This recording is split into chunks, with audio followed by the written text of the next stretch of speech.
चलिए मेरी बात को जरा ध्यान से सुनो। अभी जो चैप्टर हमने स्टार्ट किया हुआ वो कौन सा चैप्टर है? टेक ओवर, है ना। टेक ओवर चैप्टर को दो पार्ट में डिवाइड करके पढ़ते हैं। The first is take over of unlisted company, section 235, 236, 238 and company CAA rules 2016। उसके बाद take over of listed company दूसरा पार्ट है, जिसके अंदर हम क्या पढ़ते हैं? सेबी सैश रेगुलेशन, जो लगभग अब खत्म पे है। उसके बाद सेबी लोडर का एक छोटा सा रेगुलेशन आएगा, वो पढ़ेंगे। और उसके बाद डिफेंस स्ट्रैटेजीज, और फिर वो खत्म हो जाएगा, है ना। तो चलिए अब हमें क्या पढ़ना है एग्जैक्टली? सेबी सैश रेगुलेशन के अंदर क्या बच गया? ऑब्लिगेशंस बच गया ना। बाकी आपको याद होगा सेबी सैश बहुत लंबा चौड़ा रेगुलेशन था, है ना। अब तो कुछ देर में था हो जाने वाला है। नहीं, आज हमें कहां से पढ़ना है? अभी कहां से पढ़ना है? कहां से पढ़ना है? कहां से पढ़ना है? यहां से। अगर आपको याद हो तो सेबी टेक ओवर कोड इतने पार्ट में डिवाइडेड था। पहला डेफिनेशन खत्म, डिस्क्लोजर रिक्वायरमेंट खत्म, ट्रिगर पॉइंट खत्म, एग्जेम्पशंस फॉर ओपन ऑफर खत्म, प्रोसीजर 12 से 23 खत्म। अब हमें जो पढ़ना बच गया बस वो क्या बच? Obligation under the open offer, बस यही बच गया है 24 to 27। और उसके बाद तीन छोटे छोटे आएंगे, है ना, वो बाद में हम करेंगे, है ना। तो अभी हमारा टारगेट है क्या खत्म करना एग्जैक्टली? ऑब्लिगेशंस, इसको खत्म करना है ना। तो 12 से 23 हम पढ़ चुके हैं, 24 से 27 पढ़ना है, ठीक है। तो चलिए शुरू करें ऑब्लिगेशंस।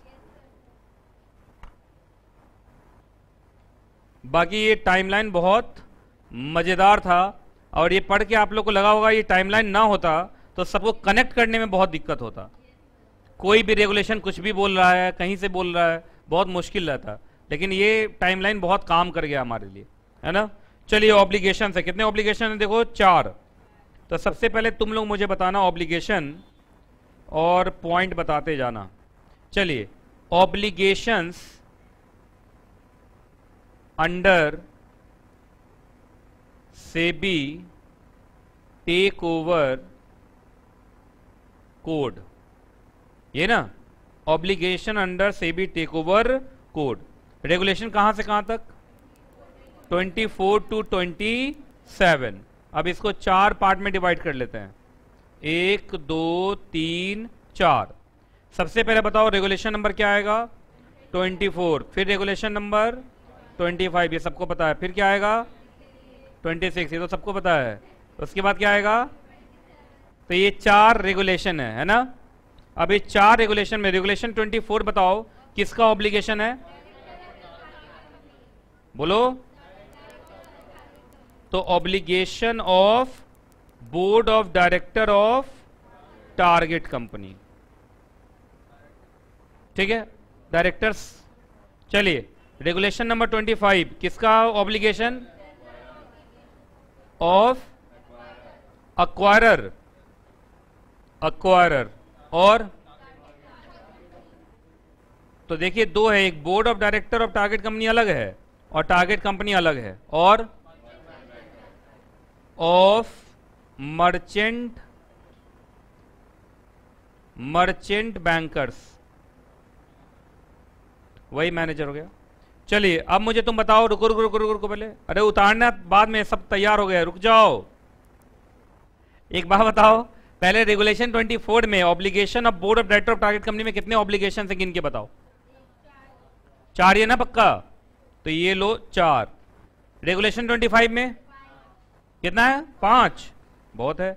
रेगुलेशन 26 में अरे 8, बहुत ज्यादा है। और है 6। चलो अब उतार लो। अब सब एक एक करके हम पढ़ना स्टार्ट करेंगे।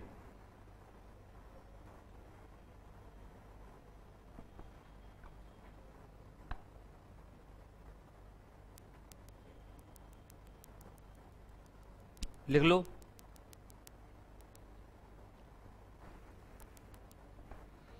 तुमने लिख लिया? अभी तो मैंने लिखना खत्म ही किया है, तुम्हारा खत्म भी हो गया।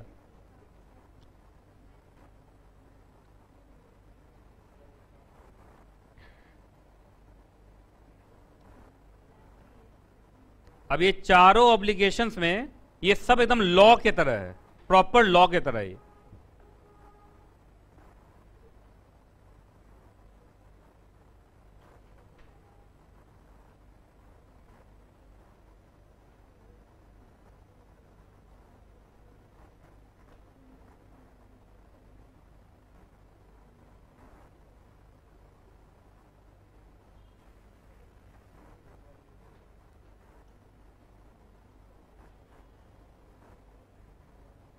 लिख लिया?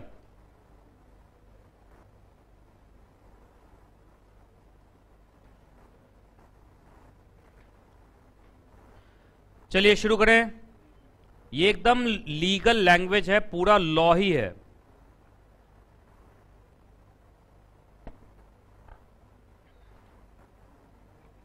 हो गया?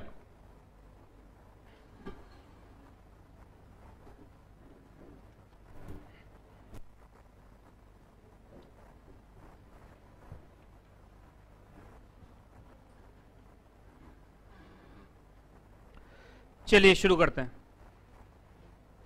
सबसे पहला regulation number 24, obligation of board of director of target company, है ना? शुरू करते हैं।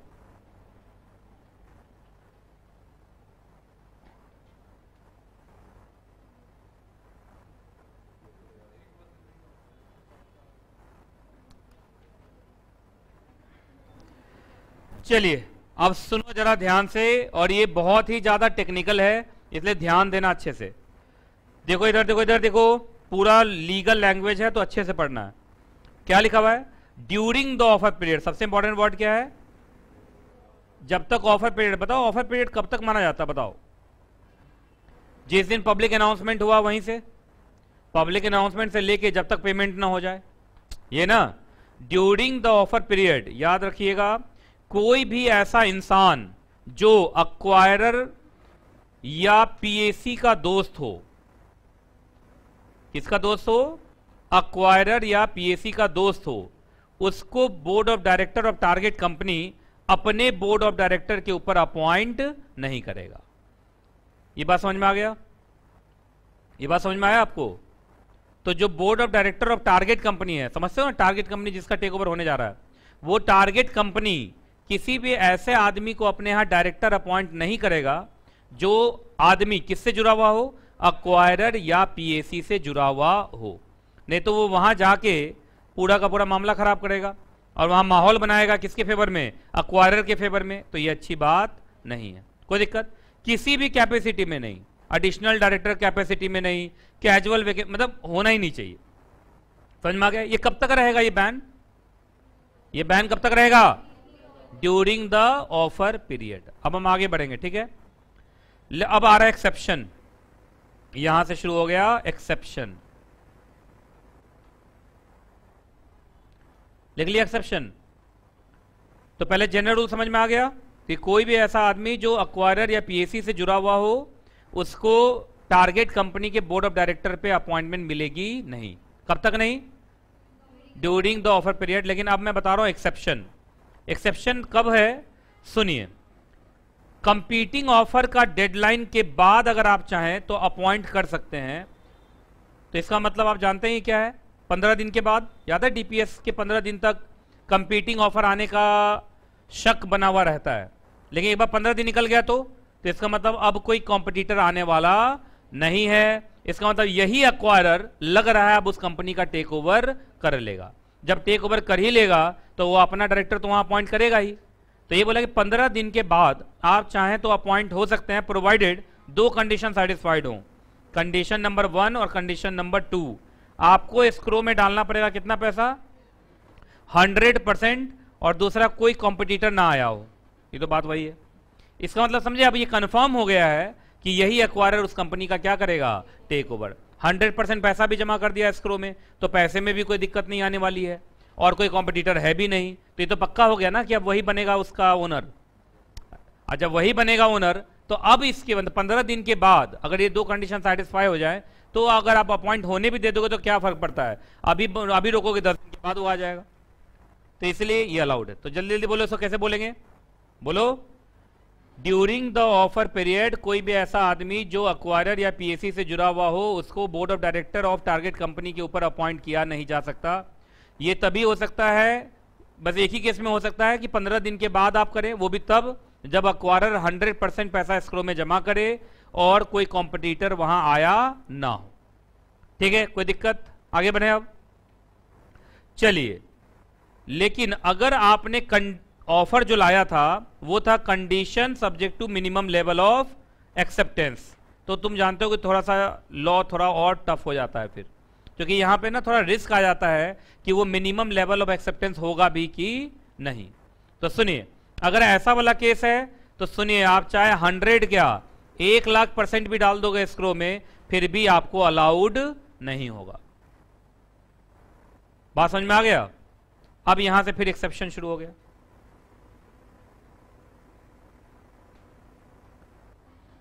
अब एक्सेप्शन ऐसा है जो तुम सुनोगे तो तुम्हें हंसी आएगी।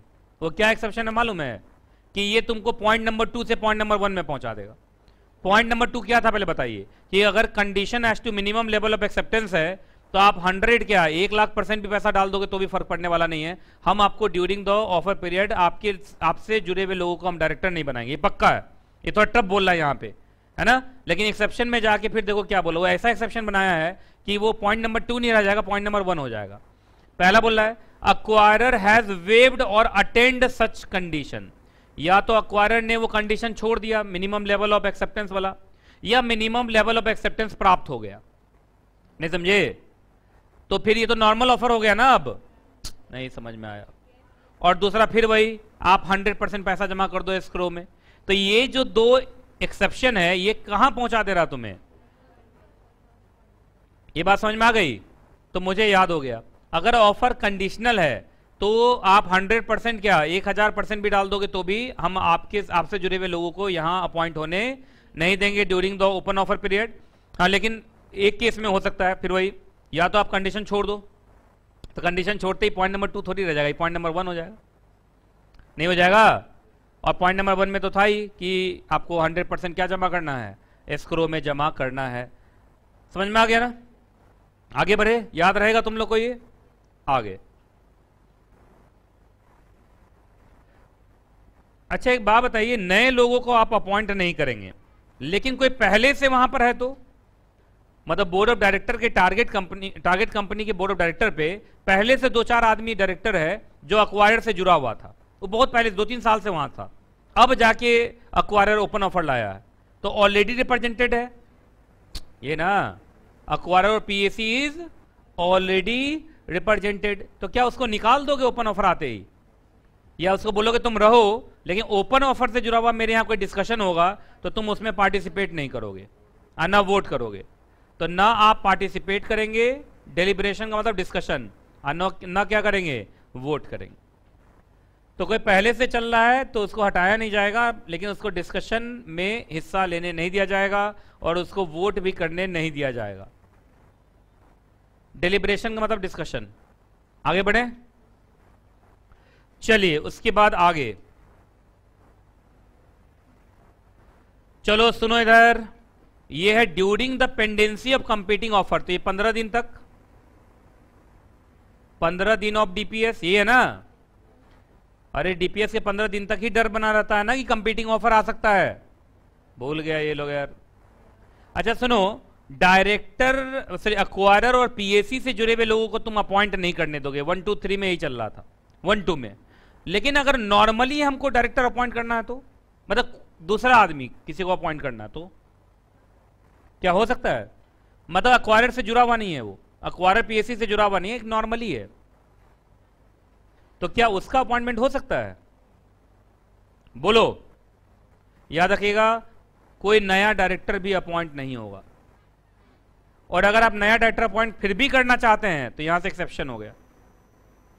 तो वो सिर्फ किस केस में होगा सो सुनो, वो सिर्फ डेथ या इनकैपेसिटी, इसका मतलब कैजुअल वैकेंसी, ये कौन सा है, कैजुअल वैकेंसी।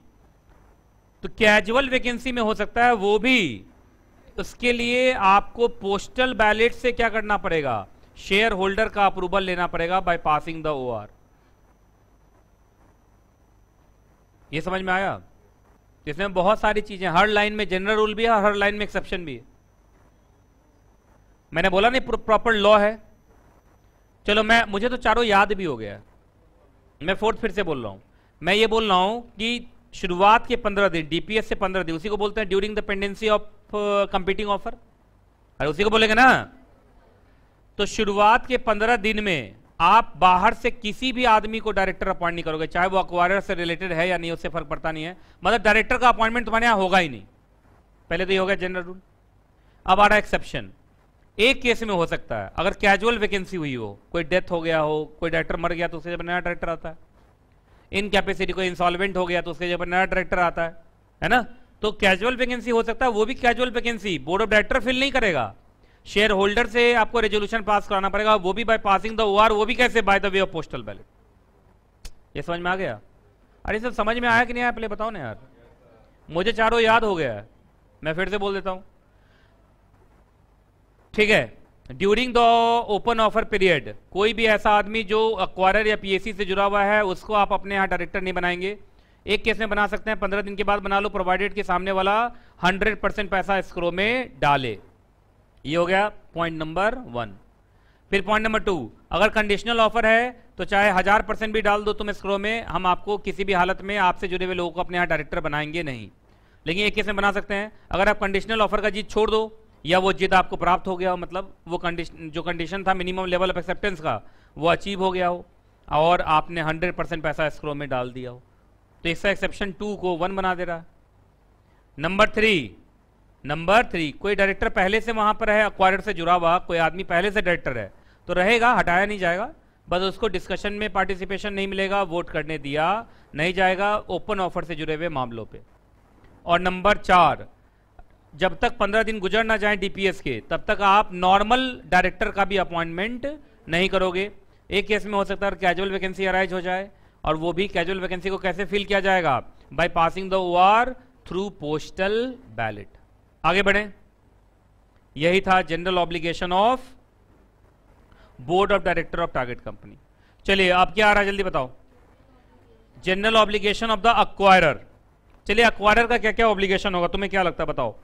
सबसे पहला देखते जाना, पब्लिक अनाउंसमेंट लाने से पहले, prior to making the public announcement, acquirer को अपना औकात चेक कर लेना चाहिए। अक्वायरर को क्या करना चाहिए? अपना औकात चेक कर लेना चाहिए कि वो मतलब 24.99% तक ठीक हो। लेकिन अगर तुम 0.1% लेते हो तो 0.1% नहीं, तुम्हारी जो औकात है वो 26.1% की होनी चाहिए। नहीं समझ में आया लोग? 24.99 पर थे तुम, तो क्या अब 0.1% छूने से पहले 0.1% के लायक पैसा होना चाहिए या 26.1% का पैसा होना चाहिए? क्यों बताओ क्यों?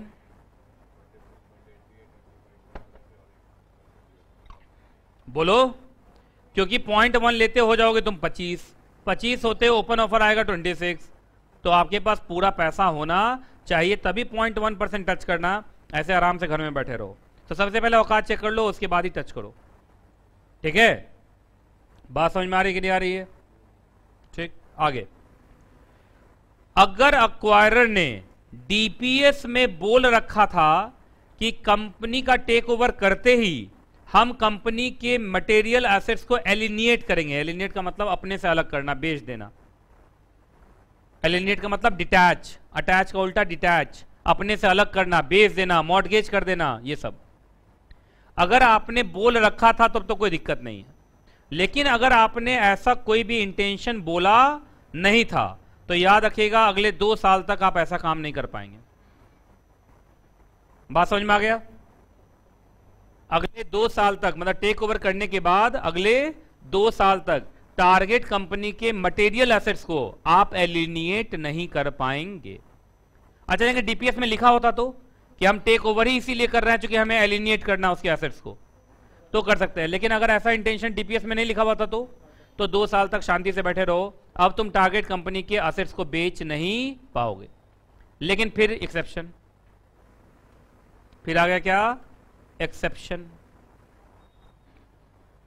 एक्सेप्शन है लेकिन बहुत जरूरी हो जाए तो, जैसे सुनिए, हमने शुरू में तो नहीं बोला था, पर हमने टेक ओवर किया और अगले साल कुछ पेंडेमिक वेंडेमिक आ गया मान लीजिए, तो हो गया एक्सेप्शनल सिचुएशन, आ गया ना। तो क्या फिर एक्सेप्शनल सिचुएशन में क्या आप बेच पाएंगे? बेच पाएंगे, पर उसके लिए फिर आपको एसआर पास करना पड़ेगा, और एसआर जो पास होगा कैसे पास होगा? Through postal ballot. और याद रखना ये वाला जो कंडीशन सब बता रहा हूं ये किस पर लगता है? टारगेट कंपनी के भी एसेट्स और टारगेट कंपनी के सब्सिडरी के भी एसेट्स। तुम देखना हर जगह सब्सिडरी भी लिखा हुआ है, टारगेट कंपनी भी और सब्सिडरी भी। क्योंकि बहुत बार क्या होता है, तुम लोग को याद है, तुम लोग को बताया था मैंने कि कब कोई कंपनी वनरेबल हो जाती है टेक ओवर के लिए, तो उसमें एक जगह लिखा हुआ था कि एक कंपनी के सब्सिडरीज बहुत अच्छे हैं। तो बहुत बार क्या होता है कि कोई भी कंपनी का टेक ओवर इसलिए करता है कि टेक ओवर इसका करूंगा और इसकी सब्सिडरी बहुत अट्रैक्टिव है, उसका बेचूंगा, उसी का एसेट्स बेचूंगा। तो ना उस कंपनी का और ना उसके सब्सिडरी का आप एसेट नहीं बेच सकते अगर आपने डीपीएस में नहीं बोला था तो। कितने साल तक? 2 साल तक। लेकिन बहुत जरूरी, बहुत जरूरत आन पड़ी तो एसआर, वो भी कैसे? पोस्टल बैलेट से, तब जाके आप कर सकते हैं, उसमें कोई दिक्कत वाली बात नहीं। मजा आ रहा है पढ़ने में?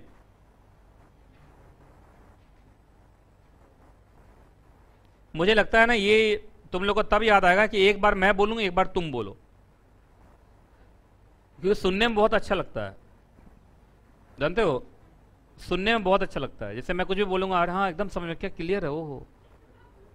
लेकिन जब मैं बोलने के लिए बोलूं तो दिक्कत है। आपको मालूम है मैं पढ़ाने में कैसे आ गया? मैं दूसरों को पढ़ाते पढ़ाते पढ़ाने में आ गया। जैसे मैं कुछ पढ़ता था ना, तो मुझे तब तक कॉन्फिडेंस नहीं आता था जब तक वो चीज मैं किसी और को समझा ना दूं। ऐसे मैं अपने दोस्त को पढ़ाने लगा, दोस्त को बहुत अच्छा लगा, मेरा दोस्त पास कर गया एग्जाम, फिर 1-2 और को पढ़ाने लगा, ऐसे करते करते करते करते यहां तक पहुंच गया, है ना।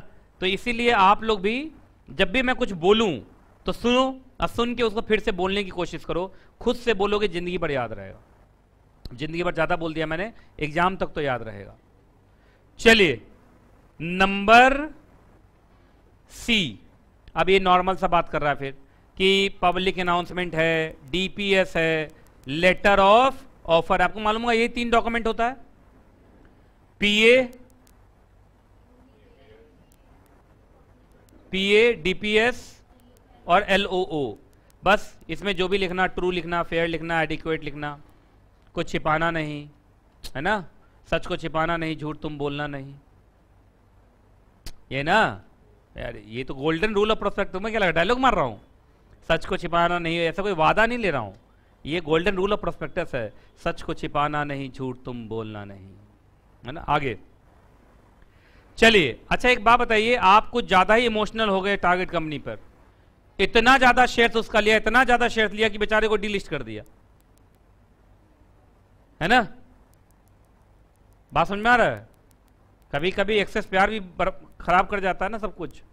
तो इतना प्यार दे दिया टारगेट कंपनी को कि टारगेट कंपनी उसको संभाल नहीं पाई, मर गई टारगेट कंपनी। तो वही है, तो डीलिस्ट होने के बाद मर ही गई। तो इतना ज्यादा शेयर्स तुमने ले लिया कि तुमने उसको क्या करा दिया?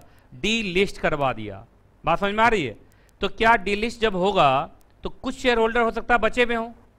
अरे तुमने 90% शेयर ले लिया, हो गया डीलिस्ट, पर 10% तो बचा हुआ है ना भाई।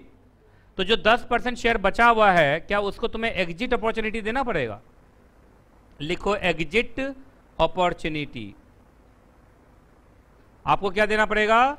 एग्जिट अपॉर्चुनिटी देना पड़ेगा। कितने दिन में?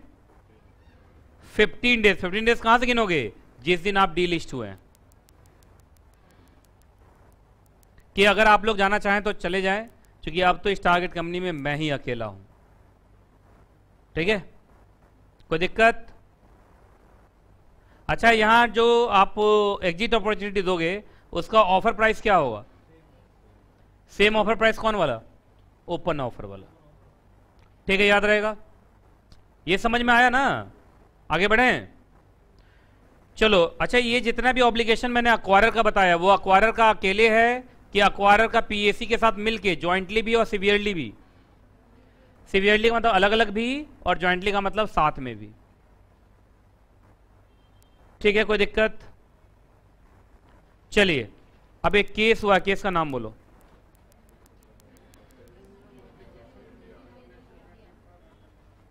तुम लोग को एक बचपन में इंटरप्रिटेशन ऑफ स्टैट्यूट चैप्टर पढ़ाया था, हाँ, और वहां पे पढ़ाया था कि दो तरीके के लॉ होते हैं, एक डायरेक्टरी एक मैंडेटरी। भूल गया सब कुछ, याद नहीं अब कुछ याद आया? आज से 800 साल पहले जब पिरामिड बन रहा था, याद है ना? हाँ, तब मैंने पढ़ाया था interpretation of statute chapter JIGL के अंदर। तुम लोग को याद होगा, याद है? पिरामिड के ऊपर चढ़ गई थी, लुढ़कने लगी थी, तो वहां से दौड़ते हुए आया था, वो बचाया था, खुद भी गिर गया था, है ना? नहीं, हालात तुम्हारे बहुत बुरे हैं, किसी को याद नहीं आ रहा है? याद है तो बताओ क्या डिफरेंस होता है मैंडेटरी और डायरेक्टरी में? D2H वाले बच्चे बताओ, डायरेक्टरी और मैंडेटरी लॉ में क्या डिफरेंस होता है? मैंडेटरी का तो कंपलसरी सबको मालूम है। मैंडेटरी लॉ और डायरेक्टरी लॉ दोनों में क्या डिफरेंस होता है? डायरेक्टरी में पनिशमेंट नहीं होती, अच्छा, अब मैंडेटरी में होती है। लिख ही देता हूं, फिर से मेरे से JIGL पढ़वा रहे हो तुम लोग। जो डायरेक्टरी लॉ होते हैं और एक होता है मैंडेटरी लॉ। D2H वाले बच्चे बताओ, इस बात पे तो एक भी टाइप नहीं कर रहा उधर से, है ना? देखिए, मैंडेटरी लॉ का अगर कॉन्ट्रावेंशन हुआ, इफ कॉन्ट्रावीन्स, ठीक है, तो उस केस में याद रखिएगा, सबसे पहले जो आपका एक्शन है, एक्शन, एक्ट, है ना, जो भी चीजें हैं वो हो जाएंगी इनवैलिड। और प्लस आपके ऊपर क्या होगा? Penalty punishment, penalty punishment. ले हाँ, बताओ तो, बताओ अब डायरेक्टरी में क्या होगा, बताओ। मतलब इसका उल्टा तो उल्टा नहीं है। अगर डायरेक्टरी लॉ है, इफ कॉन्ट्रावीन्स, तो याद रखिएगा जो एक्ट है, एक्शन है आपका, एक्टिविटी है, ये सब तो वैलिड ही रहेगा।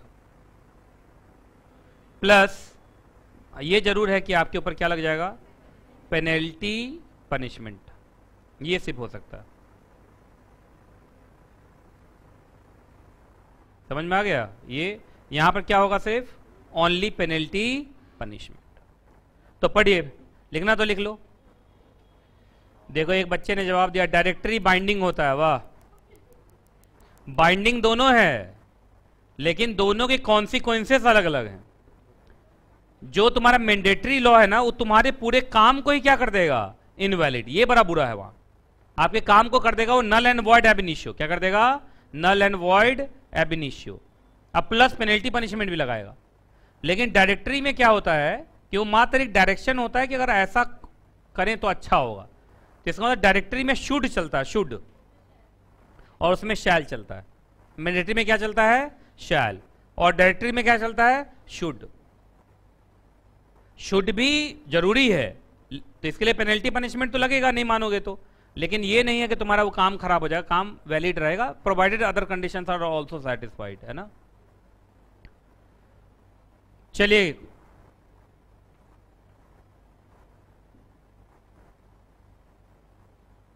समझ में आ गया? हटाओ मैं ये। मैंडेटरी लॉ में आपका एक्शन भी इनवैलिड हो जाएगा। एक्शन का इनवैलिड मतलब वो काम ही हो गया नल एंड वॉइड। क्या हो जाएगा? Null and void. और ये बहुत बुरा है, ये अच्छी चीज नहीं है, ठीक है।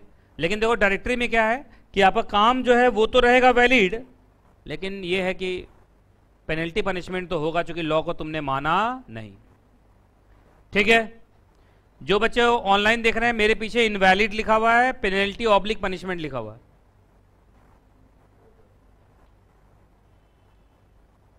ठीक है, हटाऊं? तो जरा देखो जल्दी से, ये जो आपका रेगुलेशन था, कौन सा regulation? Regulation number 25। Regulation number 25 देखो तो क्या है, मैंडेटरी है या डायरेक्टरी है?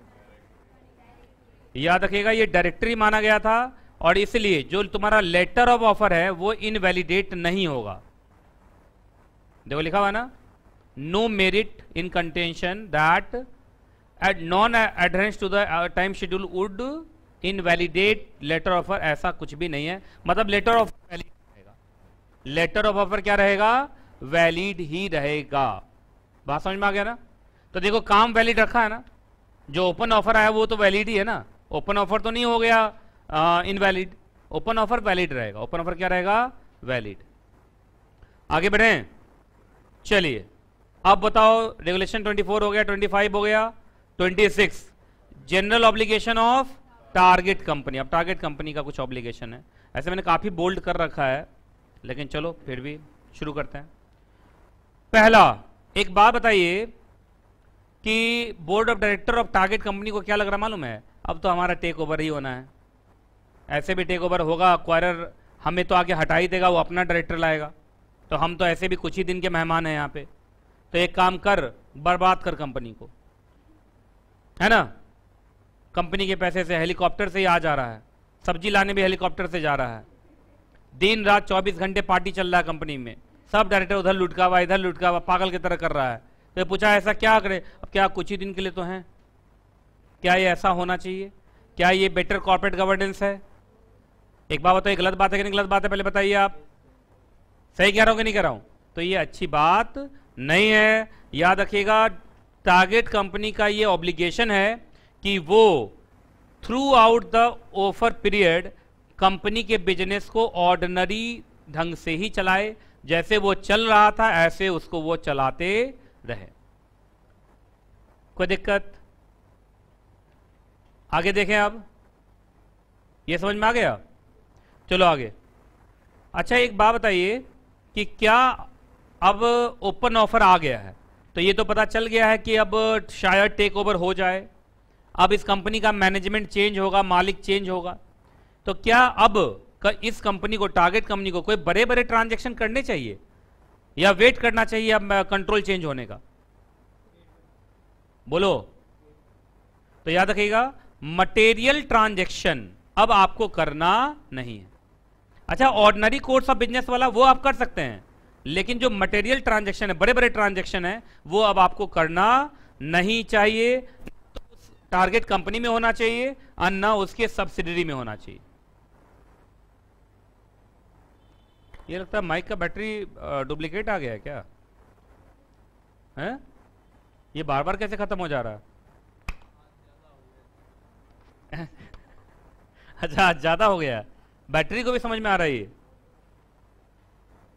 लो जरा अपने बिल्ली के नाखून से निकालो तो इसको ऊपर। जिनके नाखून लंबे होते हैं तुरंत निकाल देते हैं वो, ये पन्नी वन्नी जो लगा रहता है इसके ऊपर।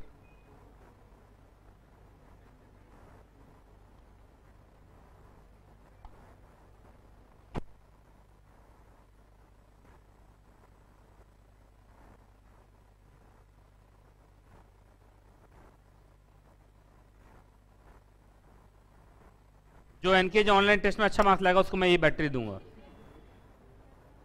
चलिए ये समझ में आ गया।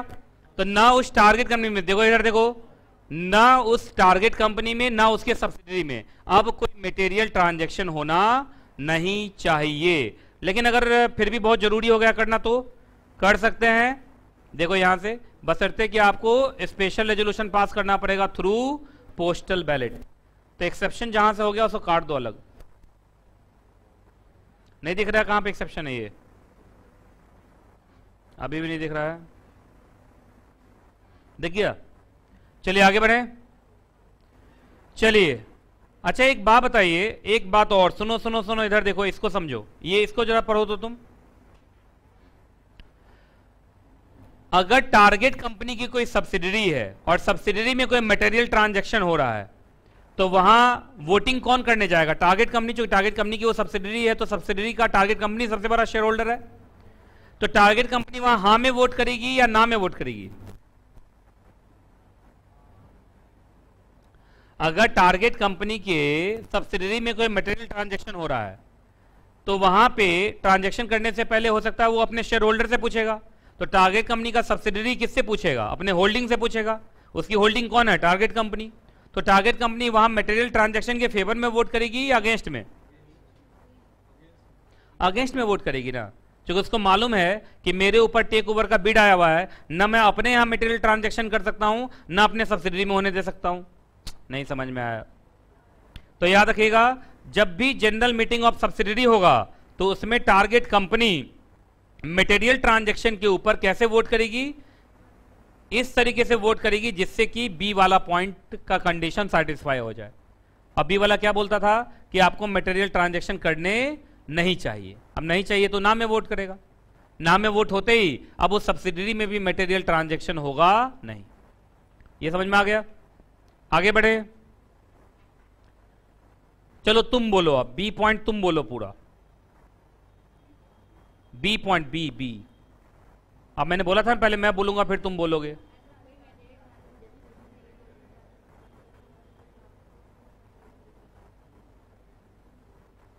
नहीं बोलोगे तो बहुत मुश्किल है भाई, मैं कुछ नहीं कर सकता फिर।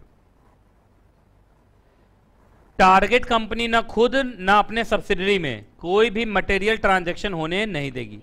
अगर बहुत जरूरी है तो फिर शेयर होल्डर से पूछ के हो सकता है by passing the SR through postal ballot. हाँ, लेकिन अगर सब्सिडरी में कोई मटेरियल ट्रांजैक्शन हो रहा है तो वहां पे टारगेट कंपनी नाम में वोट करके वहां मटेरियल ट्रांजैक्शन होने नहीं देगी। अब बोलो तुम लोग।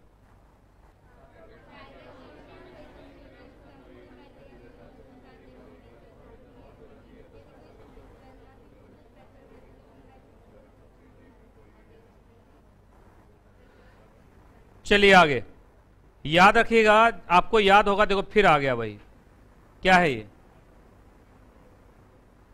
रेड जोन आते ही आपको मालूम है कि एकदम पक्का हो गया है कि अब इसका टेक ओवर है, अब इसका टेक ओवर है। तो याद रखिएगा, जहां रेड जोन आ गया अब आप कोई भी रिकॉर्ड डेट फिक्स नहीं करेंगे, क्योंकि सुनिए, अगर आप अभी रिकॉर्ड डेट फिक्स करके डिविडेंड बांट दोगे और शेयर होल्डर बदलने वाला है, अभी नहीं बदलने वाला ओपन ऑफर में, क्या पब्लिक शेयर होल्डर रह जाएगी ना, शेयर होल्डर कौन बन जाएगा? अब एक्वायरर। तो यार अब रिकॉर्ड डेट अभी बीच में मत डालो, अब नए लोग आने वाले हैं तो अब नए लोगों के हिसाब से ही सब कुछ होगा। अच्छा, कब से नहीं, कब से मना हो जाएगा? Red zone. आगे बढ़े, चलिए आइडेंटिफाइड डेट। आइडेंटिफाइड डेट क्या होता है? Record date.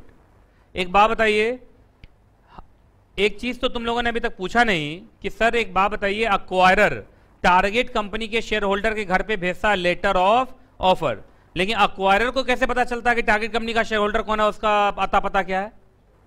तो अक्वायरर किससे पूछता है? टारगेट कंपनी से। तो आइडेंटिफाइड डेट से कितने दिन के अंदर?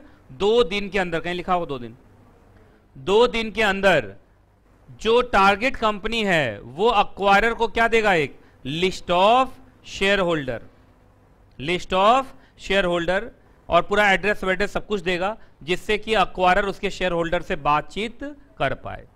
अच्छा, लेकिन ऐसा करने में टारगेट कंपनी को कुछ खर्चा हो गया, जैसे मालूम चला टारगेट कंपनी को अपने शेयर ट्रांसफर एजेंट, रजिस्ट्रार, इन सब से निकलवाना पड़ा ये आइडेंटिफाइड डेट के ऊपर रिपोर्ट, तो उसमें पैसा खर्च हो गया। पैसा कौन देगा फिर?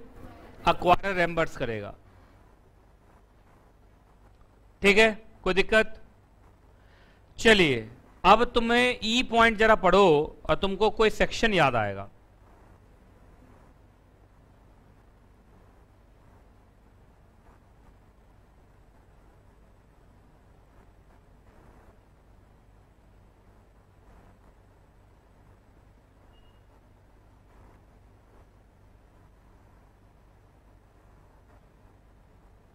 कुछ याद आया?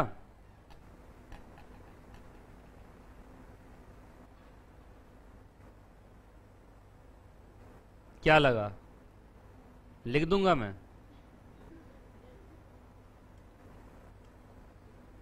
बोलो।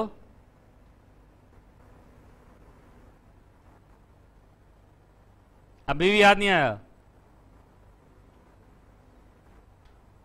अभी भी याद नहीं आया?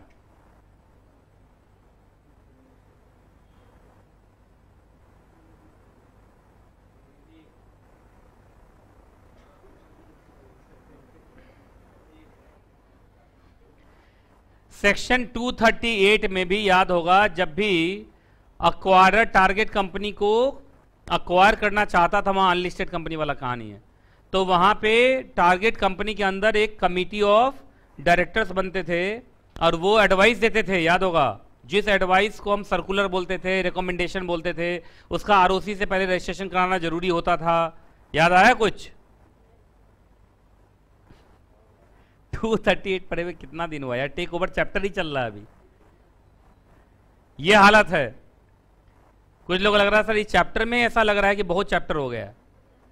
चलिए, तो जहां पे डीपीएस आया, क्या अब टारगेट कंपनी अपने यहां बना सकती है कमिटी ऑफ इंडिपेंडेंट डायरेक्टर, जिससे कि वो अपने शेयर होल्डर को क्या दे सके, रीजन्ड रिकमेंडेशन की उन्हें अक्वायरर के ऑफर को मानना चाहिए या नहीं। अच्छा, इंडिपेंडेंट डायरेक्टर का ही क्यों होगा? क्योंकि अगर तुम नॉर्मल डायरेक्टर बना दोगे तो हमेशा ना बोलेगा, क्योंकि उसको लगेगा मेरी नौकरी चली जाएगी अगर टेक ओवर हो गया तो। बाकी एक बात बताइए, ये जो इंडिपेंडेंट डायरेक्टर्स हैं, क्या ये एक्सटर्नल प्रोफेशनल एडवाइस भी ले सकते हैं कि देखिए हमारे कंपनी पर एक खतरा मंडराया है, किस चीज का, टेक ओवर का, और हमें अपने शेयर होल्डर को अब रिकमेंडेशन देना है कि उन्हें एक्वायरर की बात माननी चाहिए या नहीं, तो आप हमें थोड़ा एडवाइस करें कि हमें क्या करना चाहिए। ठीक है, चलिए अभी और भी है, अब तो लास्ट ही होगा लगता है, लास्ट नहीं इसके बाद 27 28 भी है, एक ही है ना इसके बाद, तो हो ही गया। चलो इधर देखो, हाँ जी चलो इधर देखो।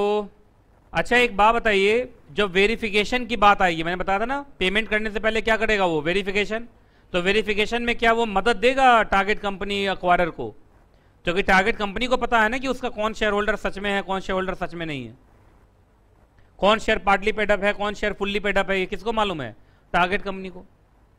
अच्छा एक बात बताइए, इतना जो कॉपरेट करना है टारगेट कंपनी को, कॉपरेट करना है एक्वायरर को, क्या वो सारे एक्वायरर को, ये याद है A1 A2 A3 सब आ गया था, क्या सबको कॉपरेट करना पड़ेगा? बोलो जी हाँ, सबको कॉपरेट करना पड़ेगा ना। अरे सारे एक्वायरर में से कोई भी उसको एक्वायर कर सकता है ना, तो सबको कॉपरेट करना पड़ेगा। ठीक है, और उसके बाद जब share holders of target company के शेयर्स किसको मिल जाएंगे? एक्वायरर को। तो क्या तुरंत अब टारगेट कंपनी को अपना रजिस्टर ऑफ मेंबर चेंज करके पुराने शेयर होल्डर का नाम काट के एक्वायरर का नाम लिखना पड़ेगा वहां? बोलो। तो तुरंत आपको शेयर ट्रांसफर को रजिस्टर करना पड़ेगा without any delay. Registered member को तुरंत आपको अपडेट करना पड़ेगा। कोई दिक्कत? चलिए आगे, अब अगला कौन है? लास्ट ये। चलिए, general obligation of merchant banker. सबसे पहला तो वही है, इससे पहले कि पब्लिक अनाउंसमेंट हो जाए, मर्चेंट बैंकर को इंश्योर करना है कि वो अपने एक्वायरर का औकात चेक कर ले। जैसे वो एक्वायरर से पूछ ले कि भाई साहब आप ओपन ऑफर तो लाना चाह रहे हो, पर 26% का आएगा और इतना इतना खर्चा आएगा, आप देख लो कि इतना पैसा है कि नहीं आपके पास, नहीं तो आप डूबोगे, हमें भी ले डूबोगे। समझ रहे हैं ना? कि एक बात बताइए, अगर ओपन ऑफर किसी वजह से फेल कर जाता है तो एक्वायरर का भी नाम खराब होता है, मर्चेंट बैंकर का भी नाम खराब होता है। सही कह रहा हूं कि नहीं कह रहा, पहले बताओ।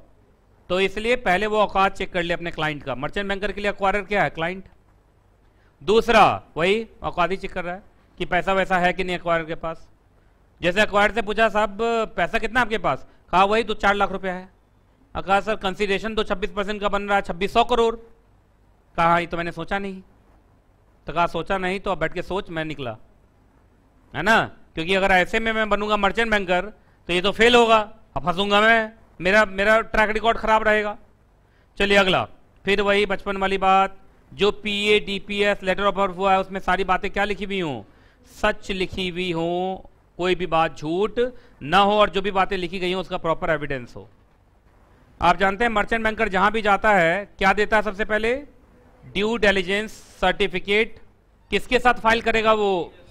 DLOO के साथ, कि सर हमने पूरा चेक कर लिया है, ठीक ठाक है, कोई दिक्कत वाली बात नहीं है, ओपन ऑफर सही आ रहा है। इसी को बोलते हैं ना ड्यू डिलिजेंस सर्टिफिकेट। उसके बाद जब वो इस ओपन ऑफर को संभालेगा, मैनेज करेगा, तो हमेशा जागरूक रहेगा, प्रॉपर केयर रखेगा और प्रोफेशनल जजमेंट रखेगा, दूसरों के बहकावे में नहीं आएगा, प्रॉपर कंप्लायंस करेगा लॉ का। उसके बाद अगला, हलवाई होने के बाद खुद ही मिठाई नहीं खाएगा। नहीं समझ में आया क्या? जब उसको देख के लग रहा है कि अक्वायर कर रहा है टारगेट को, तो कुछ शेयर मैं भी ले लेता हूं लगे हाथ, तो यार फिर तुम पीएसी हो जाओगे, है ना। तो आपको इन सब चक्कर में पड़ना नहीं है, आप मैनेज करने आए, सिर्फ मैनेज कीजिए, समझे ना, ठीक है। अगला, ये तो तुम्हें मालूम है, पोस्ट ऑफर रिपोर्ट जाता है कितने दिन में, कहां से 15 दिन गिनोगे, जिस दिन टेंडरिंग पीरियड खत्म हुआ है कि सर हमने सब कुछ को कंप्लीट कर लिया, कहीं कोई दिक्कत वाली बात नहीं है। तो इसी के साथ ये भी हो गया खत्म। अब बचा छोटा छोटा 2, ये 1 सेकंड में खत्म हो जाएगा। नहीं 1 सेकंड में, ये सब पढ़ा दिया मैंने, ठीक है। तो सुनिए, यहां ये देखो, ये थोड़ा सा अच्छा कर दो, सुंदर सा, क्योंकि यहां से भी सेस्ट खत्म, यहां से भी सेस्ट खत्म है, कराना ही नहीं है मुझे, मैं बता रहा हूं ना अभी। हाँ चलो, अब कुछ नहीं है बचा अब। तो अरे खुश हो जाओ यार, सेबी सैश खत्म हो गया। अरे खुश, ऐसे मुस्कुराओ, ऐसे मुस्कुराओ, हाँ तालियां बजाओ। कुछ लोग मुस्कुराने बोला जाए तो 32 का 32 दांत दिखा देते हैं। चलो जरा मुस्कुराओ तो तुम लोग, देखो कैसे मुस्कुराते हो, देखो हाँ हाँ हाँ करके मुस्कुरा रहा है, उसको हंसना कहते हैं। आपको मालूम है, keep calm, SEBI सैश regulation is now gone. देखा है ऐसा एक मीम सा बनता है, कीप काम ऐसे करके, नहीं देखा कभी? कहां का है यार तुम लोग, बहुत जगह ऐसे, keep calm now it's my marriage day, keep calm now it's my birthday, ऐसे करके एक नहीं आता कीप काम। तुम लोग के लिए कीप कालम हो, तभी समझोगे। तो keep calm, take over is now over है, अब रिवाइज करना पड़ेगा। तो कीप काम नहीं तुम लोग के लिए है, मेरे तरफ से तो खत्म। चलिए एक बात बताइए, टेक ओवर ऑफ लिस्टेड, नहीं यार ऐसे कर दो, अच्छा लग रहा है, ऐसे ऐसे करो। कहा मैं देख रहा हूं कुछ है ही नहीं, कहा? हाँ हाँ हाँ ठीक है, ठीक, चलो ठीक।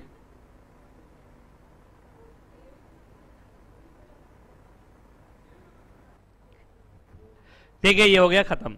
अब आपको मालूम होगा कि जो लिस्टेड कंपनी का टेक ओवर होता है उसमें सिर्फ सेबी सैश नहीं लगता है, सेबी लोडर भी लगता है। और लोडर तुम्हें मालूम है, बस एक ही रेगुलेशन लगेगा, रेगुलेशन नंबर 38, जो बोलता है कि अगर आप लिस्टेड कंपनी है, क्या है लिस्टेड, तो कम से कम 25% शेयर आपका किसके पास होना चाहिए, पब्लिक के पास होना चाहिए। मतलब वो नॉन प्रमोटिंग होल्डिंग होना चाहिए। क्या होना चाहिए?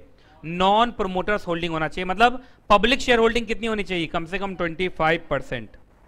ठीक है, अब बाकी ये बात आपको मालूम होगा कि ये वाला रेगुलेशन कब नहीं लगता है, जब आप आईजीपी पे लिस्टेड है विदाउट पब्लिक इशू। खैर ये तो रेगुलेशन 38 ऑफ सेबी लोडर है, जब सेबी लोडर पढ़ते हैं तो वहां पढ़ते हैं। अभी हमें बस यही समझ, ये तो बार बार बीच में आ ही रहा था, 25 से 75 जो बोलता था, किसके वजह से 75 पे रुक जाता था? रेगुलेशन 38 की वजह से 75 पे रुक जा रहा था बार बार। अब एक केस स्टडीज है डाइची और तो डाइची ने टेक ओवर किया था रेनबेक्सी का।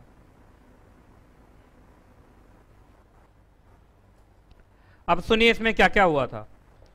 सबसे पहले अगर आप देखेंगे तो ये दोनों कंपनी का इंट्रो दिया है। पहले बोला रेनबेक्सी कौन सी कंपनी है, फिर डाइची कौन सी कंपनी है ना। अब इस सब के बारे में पढ़ो अपना कहानी।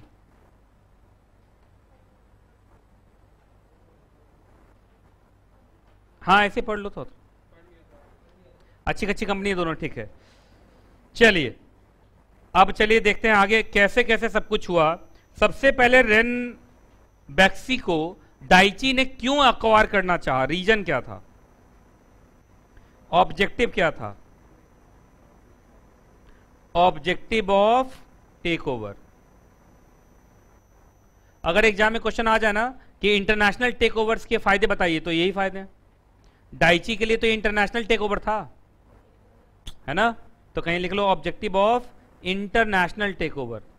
एग्जाम में अगर आ जाए तो ये भी तुम लिख सकते हो वहां पे।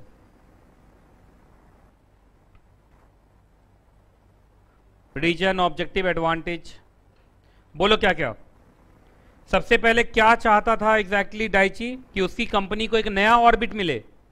नया ऑर्बिट मतलब इंडिया का भी मार्केट मिले। किसका मार्केट मिले? इंडिया का भी मार्केट मिले, है ना। न्यू ऑर्बिट मतलब न्यू कंट्री। उसके बाद क्या ये कंबाइंड एंटिटी का फायदा लेना चाहता था? वही सिनर्जेटिक इफेक्ट, बोलो। ठीक, उसके बाद वो क्या बनना चाहता था? जापान का फर्स्ट और वर्ल्ड का सेकंड। और ये उसके लिए कैसा बिजनेस था? Supplementary, complementary. उसके बाद ये क्या चाहता था? उसको क्या मिले? ग्रोथ मिले और कॉस्ट कॉम्पिटिटिवनेस हो। चलिए अब देखते जाओ कैसे कैसे हुआ था। और सबसे अजीब बात है, ये मेरा इतिहास है, इस सब में मैं शामिल था। और उस समय मैं 2008 है ना, ये 2008 में मैं था CS इंटर में। मतलब उस समय एग्जीक्यूटिव नहीं होता था, उस समय होता था CS inter. CS inter second में था मैं, है ना। तुम लोग तो जानते भी नहीं होगे, इंटर बोला जाता था पहले, CS इंटरमीडिएट बोला जाता था, इंटर। चलिए देखिए, मैं सिर्फ टेक ओवर पढ़ा था और मैंने सोचा कि टेक ओवर में पार्टिसिपेट करता हूं, नॉलेज बढ़ जाएगा मेरा। इस वजह से मैंने इसमें पार्टिसिपेशन दिया था और गलती से पैसा कमा गया। गलती से क्या कमा गया? पैसा बहुत कम।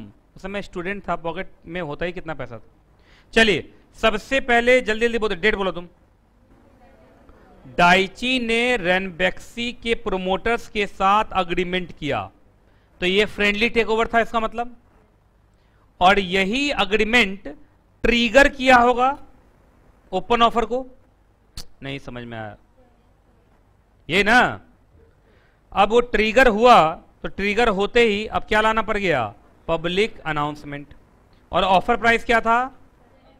और उस समय चलता था 20%, 26 नहीं चलता था उस समय। क्या चलता था? 20। तो 20% के लिए और ठीक। उसके बाद फिर वही क्या उस समय फाइल हुआ होगा, ठीक है। उसी बीच में सुनिए, रेनबेक्सी ने क्या कर दिया? प्रेफरेंशियल अलॉटमेंट, मतलब कंपनी भी शेयर उसको देती जा रही थी क्योंकि फ्रेंडली टेक ओवर था, और उधर से मार्केट से भी शेयर उठा रहा था। यही हुआ ना, दोनों तरफ से झोली भर भर के शेयर उठा रहा था ये। उसके बाद क्या होता है बोलो? ओपनिंग ऑफ ओपन ऑफर, जिसमें आजकल क्या नाम है? Opening of tendering period. ये हो गया क्लोजिंग ऑफ टेंडरिंग पीरियड। क्या इसको पूरा मिल गया 20%? इस 20% में मैंने भी अपना शेयर दिया था, तो ये इतिहास में लिखा गया ये, है ना। अच्छा है? नहीं, पहले 15 दिन का था। अब सुनिए, रेनबेक्सी किसकी सब्सिडरी बन गई? कैसे बन गई? क्योंकि होल्डिंग कितनी हो गई उसकी, ठीक है, 52.5 हो गया, और इन्होंने और शेयर ले लिया प्रोमोटर से। अब इसकी होल्डिंग कितनी हो गई? समझ में आ गया? खत्म? अरे यार, तो खत्म हो गया। और आज अगर आप देखेंगे तो रेनबेक्सी किसकी कंपनी है?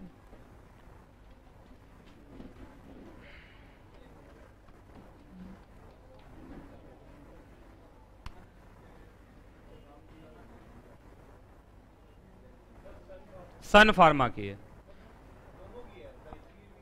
अब देखिए कितना बुरा हुआ। देखो इधर देखो, रेनबेक्सी को पहले डाइची ने खरीदा। डाइची ने खरीदा कितना शेयर पेमेंट करके? 737। बाद में डाइची को यही कंपनी बेचना पड़ा सन फार्मा को 250 या 235 ऐसे ही कुछ था। मतलब उसको काफी नुकसान हुआ था इसमें, क्योंकि इस कंपनी के जो प्रमोटर थे इन्होंने फ्रॉड किया था। इन्होंने क्या किया था? अमेरिका के कुछ फैक्ट्रीज को दिखा दिया और सारी फैक्ट्रीज बंद थी वहां। जब बाद में डाइची वहां चेक करने गया तो सारी फैक्ट्रीज बंद थी उसकी, वहां सील किया गया था उसको। अब बस ठग लिया। और उसके जो सिंह ब्रदर्स थे, जो एग्जैक्टली प्रोमोटर थे, वो आराम से अपना उस पैसा को लेके अपना नया नया बिजनेस कर रहे हैं। लेकिन उन पे भी अभी केस चल रहा है फिर से, है ना। चलिए अब अगली क्लास में आएंगे तो क्या पढ़ेंगे? डिफेंस स्ट्रैटेजीज और ये सब। ऐसे मुझे लगता है ये अभी तुरंत खत्म हो सकता है, अगर हो सकता है। मैं अब देख लो भाई, तुम्हारी मर्जी है, लेकिन मेरा मानना कर लो तो कर ही लो, क्योंकि इंटरनेशनल एक्विजिशन में मुझे कुछ पढ़ाना नहीं है, पढ़ा दिया था मैंने। कुछ है ही नहीं इसमें तो। अभी टाइम है मेरे पास। अब यार तुम लोग करो, फिर मैं कुछ नहीं कर सकता हूं। चलो ठीक है, फिर अगली क्लास में करेंगे, ठीक है। चलिए मेरी बात को जरा ध्यान से सुनो। अभी सीआर के अंदर जो चैप्टर हमने स्टार्ट किया हुआ है वो कौन सा चैप्टर एग्जैक्टली? टेक ओवर, है ना। तो एक बार चैप्टर का नाम लीजिए जोर से, एक बार और, एक बार और, 3 बार नहीं बोलते हैं।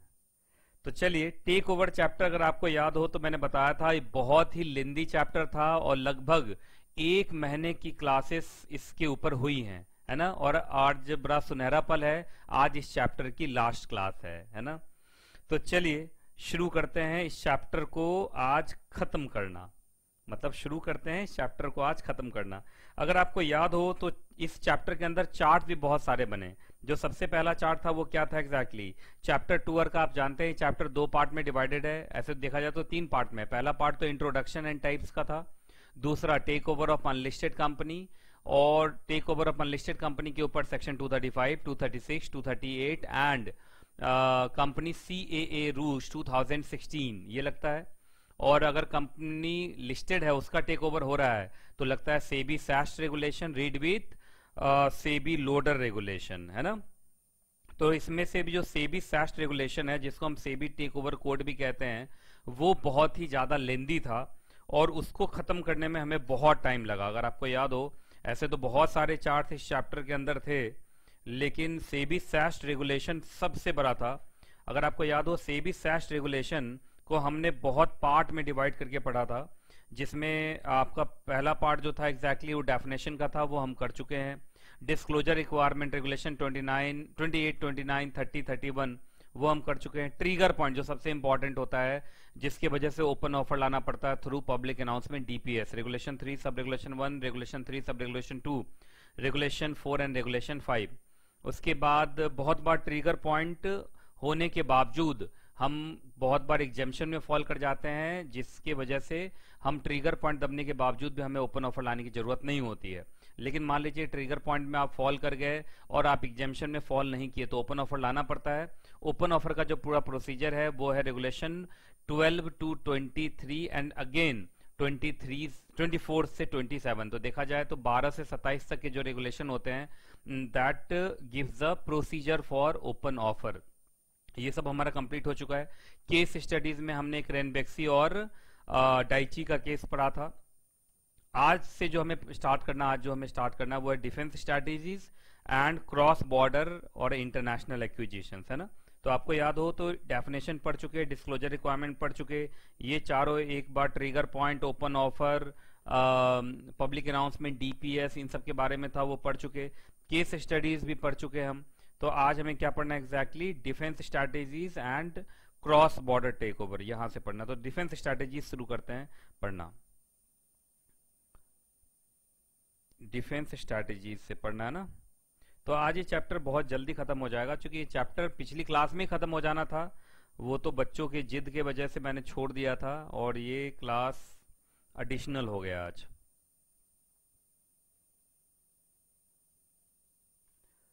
आज हमें पढ़ना है यहां से,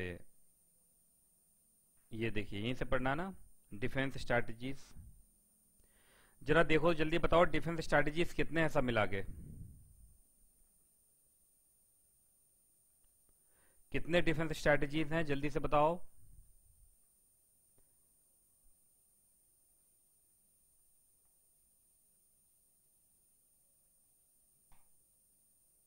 चलो एक बार सबसे पहले हेडिंग बोलो, जोर से बोलो एक बार heading, defence strategies to take over bids. मतलब अगर किसी कंपनी के ऊपर टेक ओवर का खतरा मंडरा रहा है तो वो कंपनी अपने आप को टेक ओवर से कैसे बचा सकती है ना। तो टेक ओवर से बचने के बहुत सारे टेक्निक्स हैं, उन्हीं को हम क्या बोल रहे हैं एग्जैक्टली, डिफेंस स्ट्रैटेजीज, है ना। सब मिला के बच्चे बता रहे हैं कि 12 एग्जैक्टली स्ट्रैटेजीज हैं, है ना। चलिए एक एक करके सारी स्ट्रैटेजीज को पढ़ना स्टार्ट करते हैं। ये वो स्ट्रैटेजीज हैं जो कंपनी को टेक ओवर होने से बचा सकते हैं।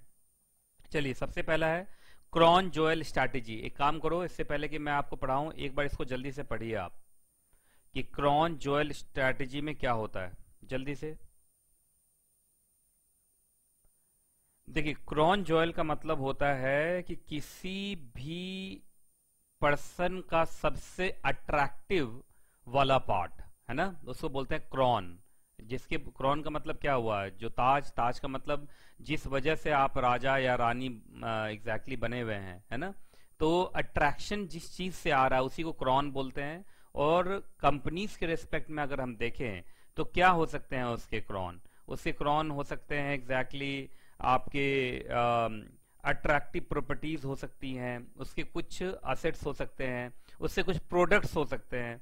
जैसे कुछ कंपनीज ऐसी होती हैं जिनका कोई प्रोडक्ट बहुत पॉपुलर होता है, जैसे रेनबेक्सी का रिवाइटल ब्रांड जो था, रिवाइटल जो प्रोडक्ट था वो काफी पॉपुलर था। कभी कभी कंपनीज के कुछ प्रॉपर्टीज होती हैं, बिल्डिंग्स होती हैं, लैंड होते हैं, वो लैंड है बहुत अच्छे जगह पे सिचुएटेड है ना, अब उसकी वैल्यू बहुत ज्यादा है, फैक्ट्रीज बहुत अच्छे अच्छे हैं, कस्टमर बेस बहुत बढ़िया बढ़िया है। तो ये सारी की सारी चीजें क्राउन होती हैं जिनके वजह से वो कंपनीज अट्रैक्टिव हो जाती है, और कंपनीज के अट्रैक्टिव होने के वजह से उनके ऊपर टेक ओवर का खतरा मंडराने लगता है।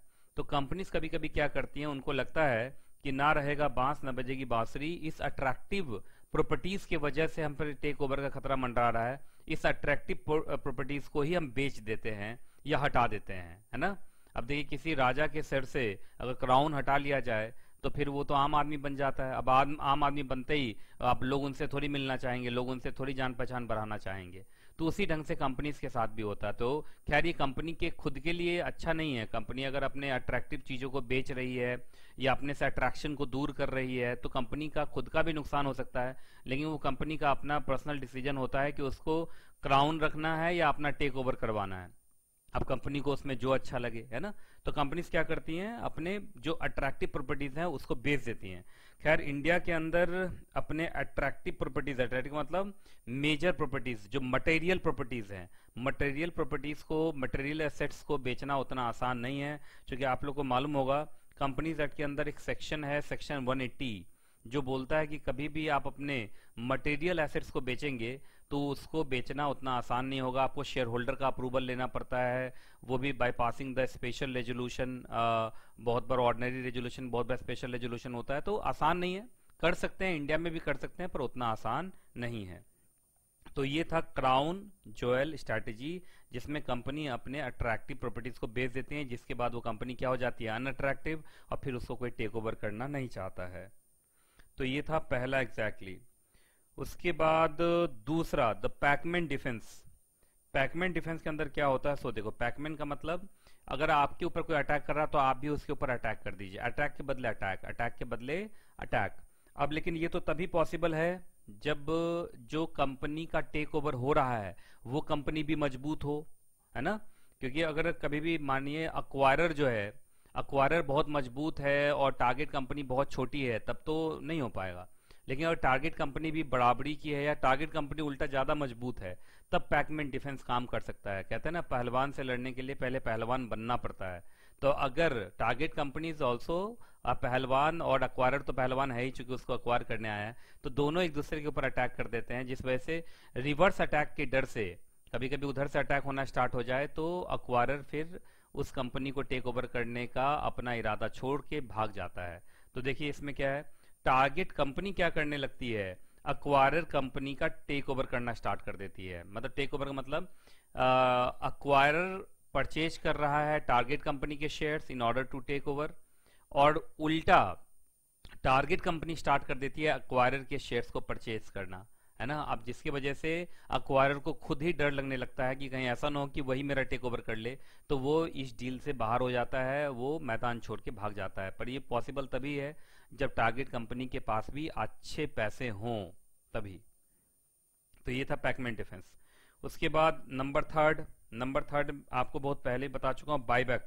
बायबैक, जब बायबैक चैप्टर पढ़ाया था तो मैंने बताया था कि कंपनी क्या करती है, मार्केट से जो पब्लिक शेयर होल्डर्स के पास शेयर्स हैं उन शेयर्स का बायबैक कर लेती है, जिससे प्रोमोटर्स की होल्डिंग अपने आप बढ़ जाती है, और फिर उस केस में कंपनी का हॉस्टाइल टेक ओवर नहीं हो पाता है। अगर होना भी होगा तो फ्रेंडली टेक ओवर होगा, हॉस्टाइल टेक ओवर नहीं होगा। तो देखिए जो डिफेंस स्ट्रैटेजीज हम पढ़ रहे हैं ये हॉस्टाइल टेक ओवर से बचने के लिए है। फ्रेंडली टेक ओवर से कोई क्यों बचना चाहेगा? फ्रेंडली टेक ओवर तो टारगेट कंपनी के जो एग्जिस्टिंग मैनेजमेंट है उनके विशेष के अनुसार ही होता है। तो ये सारे के सारे डिफेंस स्ट्रैटेजीज जो मैं पढ़ा रहा हूं ये सब के सब किससे बचने के लिए है, हॉस्टाइल टेक ओवर से बचने के लिए है। चलिए उसके बाद गोल्डन पैराशूट। गोल्डन पैराशूट के अंदर क्या होता है कि देखो जो टारगेट कंपनी है उसके मैनेजमेंट को लगता है कि देखिए भाई अब तो हमारे कंपनी का टेक ओवर हो जाएगा, अब जो अक्वायरर आएगा वो हमें नौकरी से निकाल देगा, अक्वायरर अपने पसंद का जो मैनेजमेंट है वो रखेगा। तो वो लोग पहले से क्या करते हैं, आर्टिकल ऑफ एसोसिएशन में compensation for loss of office है, सेपरेशन क्लॉज है, रिमूवल क्लॉजेज हैं, ये कुछ इतना महंगा लिख देते हैं कि जब अक्वायरर आके टेक ओवर करता है टारगेट कंपनी का और टारगेट कंपनी के मैनेजमेंट को चेंज करना चाहता है, मतलब पुराने मैनेजमेंट को हटाना चाहता है, तो पुराने मैनेजमेंट को हटाना उसके लिए महंगा पड़ जाता है। अब इतना महंगा पड़ जाता है जिससे कि उसको देख के लगता है कि बेकार में मैंने इस कंपनी का टेक ओवर किया, टेक ओवर तो कर लिया पर इसके मैनेजमेंट के ऊपर मैं अपना कंट्रोल नहीं बना पा रहा हूं, क्योंकि पुराने मैनेजमेंट को हटाने में काफी खर्चा हो जा रहा है, compensation for loss of office देने में या अदर चीजों देने में। तो गोल्डन पैराशूट का मतलब ये है कि अगर हम, मतलब पुराना मैनेजमेंट ये सोच रहा है कि हम अगर जाएंगे, अगर टेक ओवर के बाद हमें हटाया जाएगा तो जाएंगे भी तो अमीरी से जाएंगे, है ना, मतलब बहुत सारा पैसा लेके जाएंगे।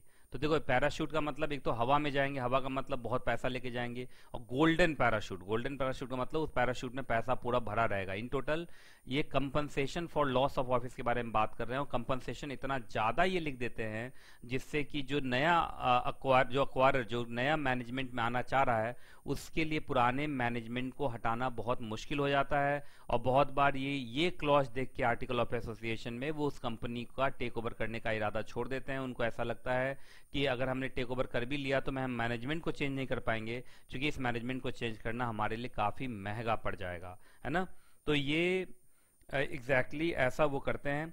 बाकी कंपनीज एक्ट के अंदर गोल्डन पैराशूट का भी कोई खास फायदा नहीं होता है, क्योंकि यहाँ पे जो compensation for loss of office है उससे जुड़ा हुआ जो सेक्शन है वो थोड़ा सा स्ट्रिंजेंट है, और वो टेक ओवर की वजह से अगर आपका चेंज हो रहा है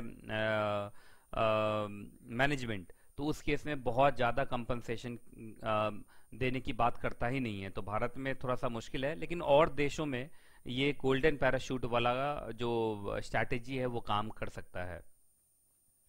उसके बाद शार्क रेपेलेंट। शार्क रेपेलेंट के अंदर आप क्या करते हैं, शार्क रेपेलेंट का मतलब देखो, रेपेलेंट का मतलब क्या होता है, चीजों को भगाने वाला। जैसे हम मॉस्किटो रेपेलेंट लगाते हैं ना, मॉस्किटो रेपेलेंट लगाने से क्या होता है कि मच्छर भाग जाते हैं, उसी तरीके से शार्क, शार्क कौन है यहाँ पे, शार्क है अक्वायरर। शार्क कौन है, अक्वायरर। अक्वायरर को यहाँ शार्क बोला गया है। शार्क जानते हैं, शार्क फिश जो है वो हमेशा अटैक करती है। तो यहाँ जो एग्जैक्टली अक्वायरर है, अक्वायरर अटैक करने के लिए आया टारगेट कंपनी के ऊपर, तो अक्वायरर को दूर रखने के लिए कुछ रेपेलेंट, रेपेलेंट का मतलब है यहाँ आर्टिकल ऑफ एसोसिएशन में आप एंटी टेक ओवर अमेंडमेंट करते हैं, मतलब आप अपने आर्टिकल ऑफ एसोसिएशन को ऑल्टर करते हैं और उसमें ऐसी ऐसी बातें लिख देते हैं जिससे कि अगर अक्वायरर उस कंपनी का टेक ओवर कर भी ले तो भी उसके लिए बाद में कंपनी को चलाना बहुत मुश्किल हो जाएगा, है ना। अब जैसे मैनेजेरियल कंट्रोल का ट्रांसफर होना है, उसके बाद टेंडर ऑफर निकालना है, बोर्ड ऑफ डायरेक्टर को रिप्लेस करना है, इन सब चीजों के ऊपर ये क्या करते हैं, न्यू कंडीशंस लगा देते हैं। और इतने ज्यादा कंडीशंस वो आर्टिकल ऑफ एसोसिएशन में लिख देते हैं जिसके वजह से अक्वायरर को लगता है कि इस कंपनी का टेक ओवर तो मैं कर लूंगा, पर टेक ओवर करने के बाद पोस्ट टेक ओवर जो मुझे कंट्रोल उस कंपनी के ऊपर अक्वायर करना है, उस कंट्रोल को अक्वायर करने में मुझे बहुत परेशानी आएगी। तो उस परेशानी को देख के भी बहुत बार वो टेक ओवर करने का इरादा छोड़ सकता है। बाकी ये वाला तो आराम से इंडिया में हो सकता है, क्योंकि आप मालूम है सेक्शन 14 के अंदर आप एसआर पास करके आराम से आप अपने आर्टिकल ऑफ एसोसिएशन को चेंज कर सकते हैं, आर्टिकल ऑफ एसोसिएशन में नई नई बातें लिख सकते हैं, उसमें कोई परेशानी नहीं है। तो ये है। अगला है पॉइजन पिल डिफेंसेस। तो याद रखना जहां जहां मैं टिक विक लगा रहा हूं आप लोग भी टिक विक लगाते रहो, बहुत जरूरी है टिक लगा के रखना, क्योंकि इसमें से देखो इसमें सबसे जो की वर्ड था वो था new condition in article of association. चलिए अब आ रहा पॉइजन पिल डिफेंस। पॉइजन पिल का डिफेंस, पॉइजन पिल का मतलब होता है जहर की गोली, जहर की गोली। अब जहर की गोली का मतलब यह है कि कभी कभी क्या होता है कि लोग किसी मुश्किलों से बचने के लिए आत्महत्या कर लेते हैं, आत्महत्या करके वो मुश्किलों से तो बच जाते हैं लेकिन खुद भी मर जाते हैं। अब खुद भी मर जाते हैं तो इसका मतलब उस परेशानियों से बचने का जो एंजॉयमेंट होना चाहिए वो एंजॉयमेंट खुद भी नहीं कर पाते हैं, क्योंकि वो मर चुके होते हैं, है ना। तो बहुत बार ऐसा आपने फिल्मों में भी देखा होगा कि बहुत बार हीरोइन फिल्म के अंदर जो विलेन है उससे शादी नहीं करना चाहती और उसकी जबरदस्ती शादी कराई जा रही होती है, तो वो जहर की गोली खा के मर जाती है। तो चलो वो शादी से तो बच जाती है, लेकिन खुद भी मर जाती है। अब खुद मरने के बाद आने वाला समय जो था, आने वाला जो लाइफ था उसका, उसमें कुछ अच्छे पल भी आ सकते थे, अब वो पल को भी वो नहीं पा पाती है ना। तो ऐसा जरूरी नहीं कि हीरोइन के साथ ही होता है, हीरो के साथ भी हो सकता है। मतलब इन टोटल जो भी लोग जहर की गोली खाते हैं वो कुछ परेशानियों से बचते जरूर हैं, लेकिन आने वाले लाइफ में जो सुख मिल सकता था उनको, उस सुख से भी वंचित रह जाते हैं। तो उसी तरीके से यहाँ पे होगा। यहाँ पे कंपनी टेक ओवर से बचने के लिए कुछ ऐसे पॉइजन पिल का मतलब यहाँ पे कुछ ऐसे शेयर्स हैं, है ना। तो यहाँ पे ऐसे हैं equity shares with differential voting right.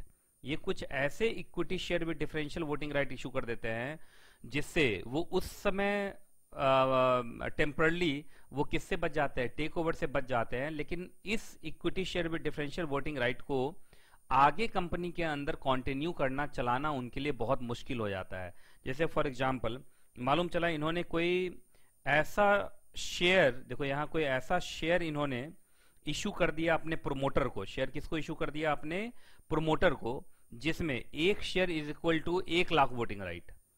अब देखिए ये आप उस समय तो आपके वोटिंग राइट बढ़ जाएंगे, कंपनी के ऊपर कंट्रोल बढ़ जाएगा, आपका एग्जैक्टली हॉस्टाइल टेक ओवर नहीं हो पाएगा, अगर होना भी तो फ्रेंडली टेक ओवर हो पाएगा, प्रोमोटर से बात करके ही टेक ओवर हो पाएगा। ये सब ठीक है, उस समय तो आप बच गए।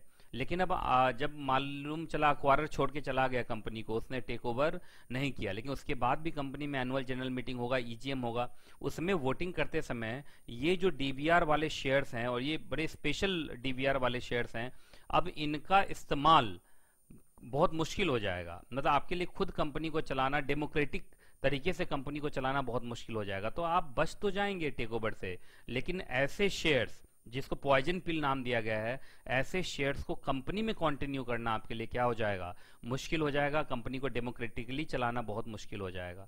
तो इसलिए इसको बोला गया है पॉइजन पिल। पॉइजन पिल का मतलब आप बच तो जाएंगे, लेकिन आप कहीं ना कहीं अपनी भी मौत कर जाएंगे और अपने भी कंपनी का नुकसान कर जाएंगे। अगला है व्हाइट नाइट।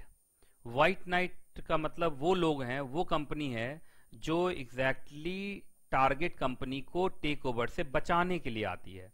जैसे मालूम चला टारगेट कंपनी छोटी कंपनी है और टारगेट कंपनी को कोई बड़ी कंपनी अक्वायर करने के लिए आई है, पर टारगेट कंपनी का कोई दोस्त है जो बड़ी कंपनी है, तो बड़ी कंपनी बीच में आ जाती है और बोलती है अक्वायरर को कि अगर तुमने छोटी कंपनी को टेक ओवर किया तो मैं तुम्हें टेक ओवर कर लूंगा। तो इसका मतलब छोटी कंपनी का कोई दोस्त है जो अक्वायरर को डराता है कि तुम टारगेट कंपनी का, इस छोटी कंपनी का टेक ओवर का इरादा छोड़ दो, अगर तुमने इसको टेक ओवर करने की कोशिश की तो फिर उस केस में मैं तुम्हारा टेक ओवर कर लूंगा, या मैं ही इस कंपनी का ज्यादा से ज्यादा शेयर्स खरीद लूंगा, जिससे कि तुम इस छोटी कंपनी को तो अक्वायर कर सकते थे पर मुझे अक्वायर नहीं कर पाओगे, है कि नहीं। तो ये उसी तरीके से है कि कभी कभी गुंडों से हीरोइन को बचाने के लिए हीरो हीरोइन से शादी कर लेता है, और जिससे कि फिर गुंडा उस हीरोइन को कभी पा नहीं पाता है। तो इस केस में जो एग्जैक्टली हीरो जो हीरोइन को बचाने के लिए आया है, वो हीरो जो है वो कौन है? व्हाइट नाइट है। वो कौन एग्जैक्टली? White night. तो व्हाइट नाइट वो कंपनी है जो टारगेट कंपनी को अक्वायरर से बचाती है, टेक ओवर से बचाती है।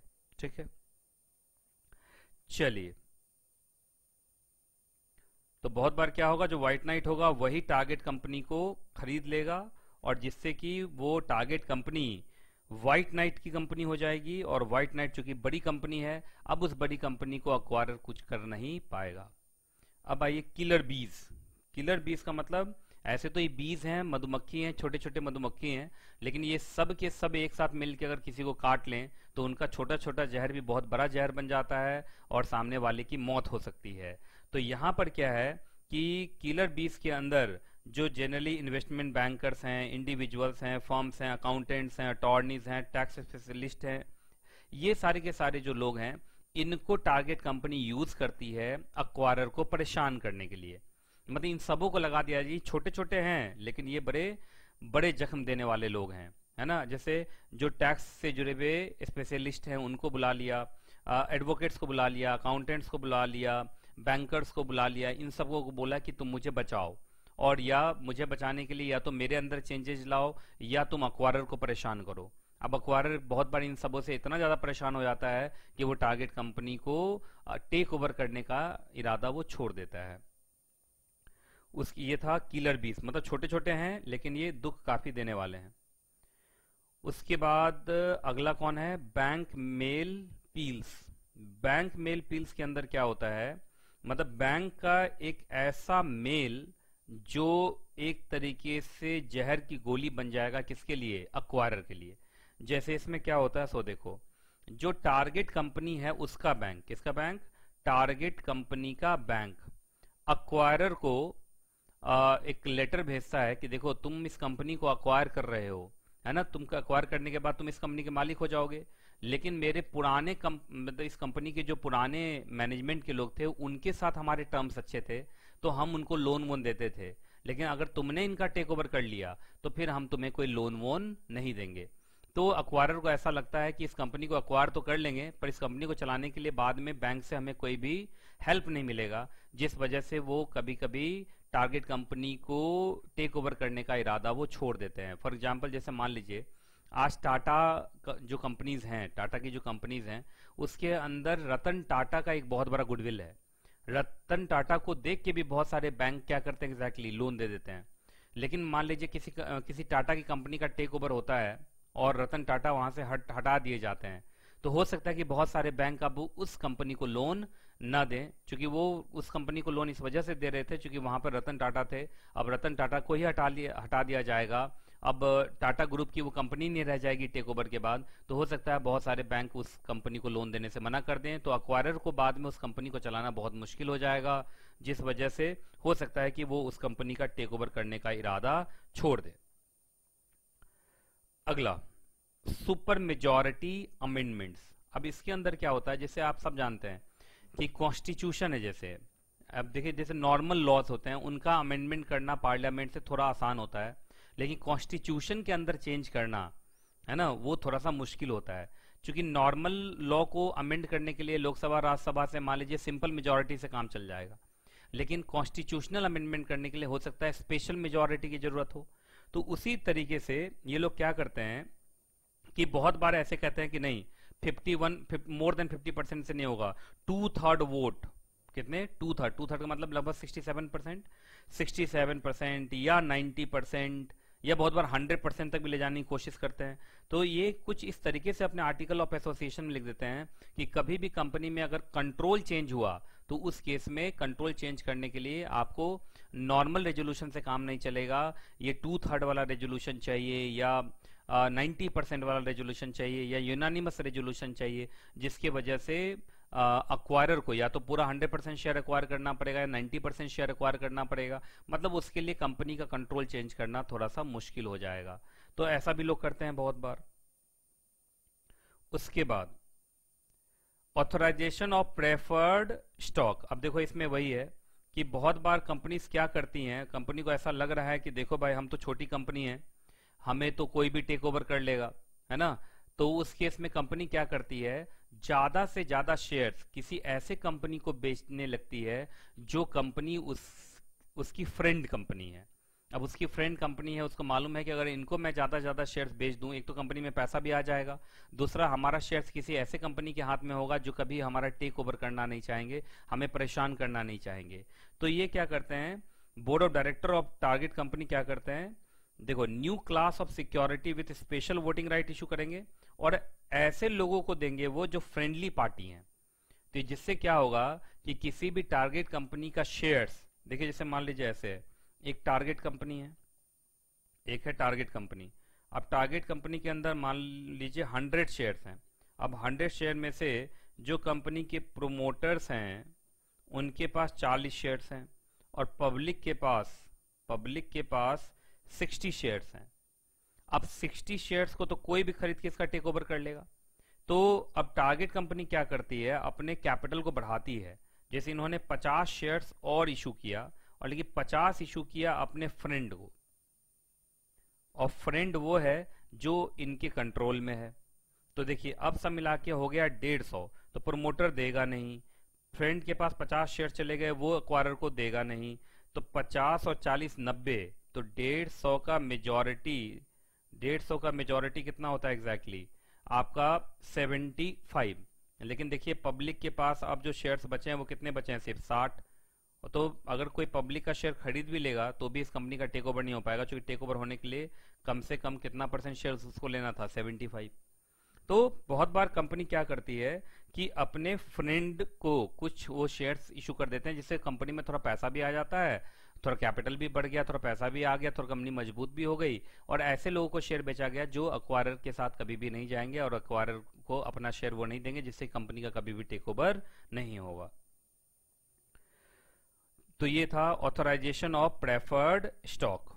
उसके बाद अगला क्लासिफाइड बोर्ड्स। क्लासिफाइड बोर्ड्स में ये क्या करेंगे, जैसे कि एग्जांपल इन्होंने दिया है, जैसे कंपनी में 9 डायरेक्टर्स हैं और 9 डायरेक्टर्स को इन्होंने 3 कैटेगरीज में बांट दिया।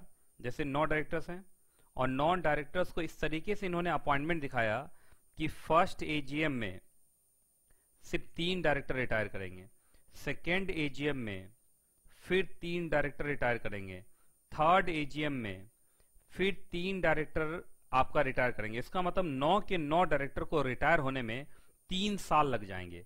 इसका मतलब मान लीजिए अगर अक्वायरर कंपनी में आता है और कंपनी में आके वो चाहता है कि पहले साल में ही हम जो है एग्जैक्टली अपने सारे डायरेक्टर्स बैठा दें, तो नहीं हो पाएगा। जैसे मान लीजिए पहले में ये पुराने वाले 3 जाएंगे तो नए वाले 3 आएंगे, तो भी देखो अभी 6 डायरेक्टर तो पुराने वाले हैं, नए वाले सिर्फ 3 हैं। 6 डायरेक्टर पुराने ही है ना अभी भी, क्योंकि बाकी जो 6 डायरेक्टर्स हैं उनको रिटायर होने में भी वो और 2 साल है। तो इसका मतलब लोग इस तरीके से वहां पे बोर्ड ऑफ डायरेक्टर्स के अपॉइंटमेंट को स्ट्रक्चर करते हैं, जिससे कि जल्दी से क्या ना हो पाए एग्जैक्टली जो पुराना डायरेक्टर है वो जल्दी से साफ ना हो पाए, जल्दी से खत्म ना हो पाए। अब देखिए सीधी सी बात है, पहले साल में आप पुराना 3 को हटा के नया 3 अपना तो डाल दोगे, लेकिन 6 अभी भी आपके कंपनी में पुराने वाले रहेंगे, और ये 6 जो पुराने वाले रहेंगे ये मेजोरिटी होंगे, क्योंकि 9 में 6 तो मेजोरिटी हो गया। तो ये आपको अपने पसंद का काम करने नहीं देंगे, हमेशा आपके खिलाफ वोट करेंगे। कंपनी में बोर्ड मीटिंग में हम आपके खिलाफ हमेशा वोट करेंगे, जिसकी वजह से बहुत मुश्किल हो जाएगा अक्वायरर के लिए कि वो कंपनी के ऊपर अपना पूरा कंट्रोल जल्दी से बना पाए। मतलब अगर कंट्रोल उसको बनाना भी है तो बनाते बनाते उसको लगभग 3 साल का टाइम तो लग ही जाएगा, क्योंकि पुराने 9 के 9 डायरेक्टर को हटाने के लिए उसको कम से कम 3 एजीएम का इंतजार करना पड़ेगा। तो जल्दी से वो क्या नहीं बना पाएगा, कंट्रोल नहीं बना पाएगा। तो ये कुछ था एग्जैक्टली आपका take over, anti take over strategies. Anti take over strategies का मतलब आप टेक ओवर से अगर बचना चाहते हैं तो, जिसको हम डिफेंस स्ट्रैटेजीज बोलते हैं। सब मिला के 12 थे, एक करके मैं सबका नाम ले लेता हूं। सबसे पहले क्रॉन जोएल, दूसरा पैकमैन डिफेंस, तीसरा buyback, fourth is golden parachute, and fifth is shark repellent, poison pill, white knight, killer bees, bank mail pills, super majority amendments, authorisation of preferred stock, classified boards, ये सब कुछ है ना। तो ये मुझे लगता है आप सबको अच्छे समझ में आ गया होगा। अब बच गया कुछ drafting aspect and international acquisition. सबसे पहले हम पढ़ते हैं ड्राफ्टिंग एस्पेक्ट। छोटे मोटे ड्राफ्टिंग एस्पेक्ट हैं। सबसे पहला ड्राफ्टिंग किस चीज का है, अपॉइंटमेंट ऑफ मर्चेंट बैंकर। आप जानते हैं जब भी कोई भी अक्वायरर अगर टारगेट कंपनी का टेक ओवर करने आएगा तो आपको याद होगा रेगुलेशन नंबर 12 में लिखा हुआ था कि पहले उसको मर्चेंट बैंकर को अपॉइंट करना पड़ेगा। मर्चेंट बैंकर ही वहां manager to the open offer बनेगा और ओपन ऑफर से जुड़ा हुआ सारे फॉर्मेलिटीज को वही पूरा करेगा। तो वही यहां लिखा हुआ है कि जो अक्वायरर है वो मर्चेंट बैंकर को अपॉइंट कर रहा है। देखिए कैसे अपॉइंट कर रहा है, तो एक रेजोल्यूशन पास कर रहा है वो। यहाँ रिजॉल्व दैट मिसर्स, यहाँ पे मर्चेंट बैंकर का नाम आएगा। यहाँ किसका नाम आएगा, merchant banker. Resolve that Messrs Merchant Banker B and is hereby appointed as a Merchant Banker। B and is hereby क्यों, चूंकि ये इमीडिएटली होना है, क्योंकि आपको याद होगा सबसे पहले मर्चेंट बैंकर अपॉइंट होता है, उसके बाद ही कुछ काम होगा। Appointed at merchant banker for making the public announcement and to forward the same to the SEBI target company and the stock exchange. आप जानते हैं पब्लिक अनाउंस, सबसे पहले पब्लिक अनाउंसमेंट होता है, फिर डीपीएस होता है।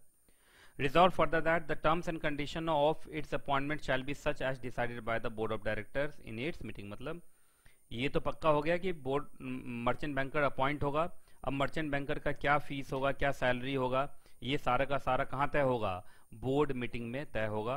तो अपॉइंटमेंट तुरंत दिखा दिया है, बाकी बोला है बाकी चीजों के लिए बोर्ड मीटिंग में हम फैसला करेंगे।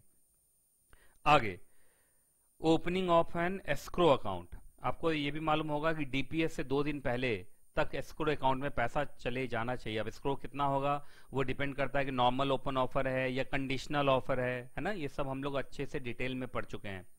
तो resolve that percent to SEBI SAST regulation and escrow account be opened with, यहाँ पर बैंक का नाम आ जाएगा, जैसे मान लीजिए अगर एसबीआई है तो एसबीआई, और यहाँ पर आपको एस्क्रो का अमाउंट बताना पड़ेगा। क्या बताना पड़ेगा? Escrow amount. एस्क्रो अमाउंट मतलब एस्क्रो में कितना पैसा डालना है वो आपको यहाँ पे लिखना है, ठीक है। तो बैंक का नाम लिखना है,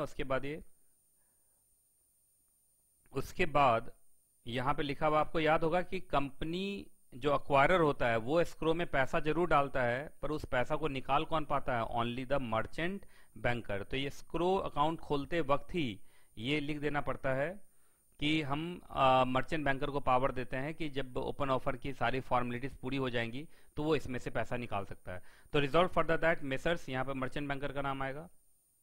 B and is hereby authorized as manager to the open offer to operate the said escrow account. मतलब इस एस्क्रो अकाउंट को आप ही क्या कर सकते हैं? एग्जैक्टली ऑपरेट कर सकते हैं, जरूरत पड़ने पर आप इनमें से पैसा निकाल सकते हैं। वो सिर्फ कौन कर सकता है? मर्चेंट बैंकर कर सकता है। उसके बाद अगला, offer by the offeror company. Offeror company कौन है भाई? अक्वायरर। तो अक्वायरर टारगेट कंपनी के शेयर होल्डर को ऑफर कर रहा है कि हम तुम्हारे शेयर्स अक्वायर करने के लिए तैयार हैं। तो देखो यहाँ लिखा है resolve that an offer be made to the person who are the members of, यहाँ टारगेट कंपनी का नाम आएगा। Target company as on this, as on का मतलब ये हो गया आपका आइडेंटिफाइड डेट। यहाँ पे क्या लिखेंगे? Identified date. आप जानते हैं आइडेंटिफाइड डेट के दिन जिन जिन शेयर होल्डर्स का नाम आता है उन्हीं शेयर होल्डर्स के घर पे क्या भेजा जाता है? Letter of offer. तो यहाँ पे आएगा टारगेट कंपनी का नाम, यहाँ पर आएगा आइडेंटिफाइड डेट, है ना। For acquisition of total issued capital of, यहाँ टारगेट कंपनी का नाम, यहाँ किसका नाम? टारगेट कंपनी का नाम, ठीक है। चलिए resolve for that the said offer shall open from, यहाँ पर टेंडरिंग पीरियड ओपन का डेट और यहाँ पे टेंडरिंग पीरियड क्लोज का डेट।